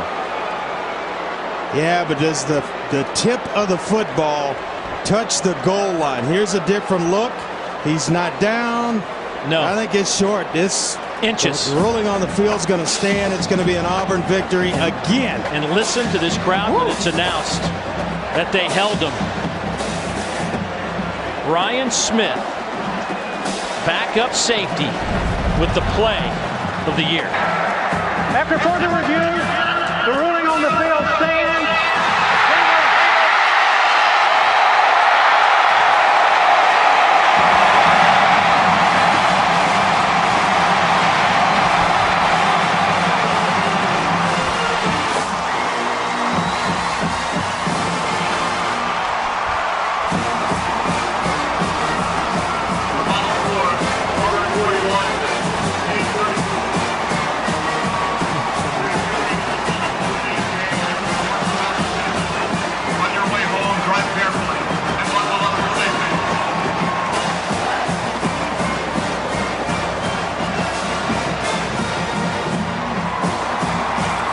They do it again, Andre. It's almost unexplainable how the Auburn Tigers continue to win these games. And we're not just talking about the opening week against Utah State.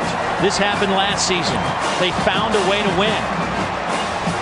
You know, it's because they prepare so well for most situations that can occur during a football game that even as young kids, redshirt freshmen, sophomores, guys that haven't had a lot of playing time, they're not afraid of the situations and the game doesn't get too big for them. Let's go to Kara.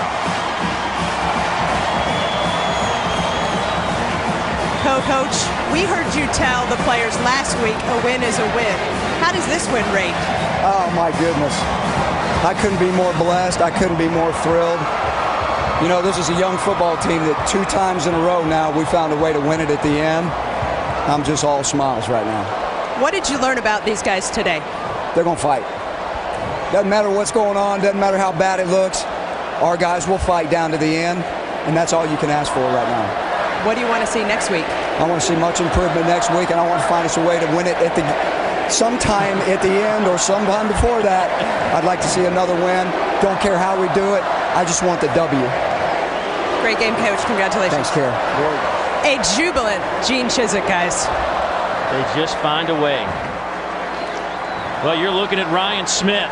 Not a lot of tackles today, but the biggest one of his young career. The sophomore exhibited the right stuff today. He's our player of the game, brought to you by Academy Sports and Outdoors. Right stuff, low prices every day. He was in the right spot, making the right play at the right time if you're an Auburn Tiger. Mississippi State, boy, what a tough loss. Reminiscent of a couple of years ago, Dan Mullen's first year at home against LSU. The same situation. They couldn't score and wound up losing that one as well. Dramatic finish in Auburn. Back in a moment.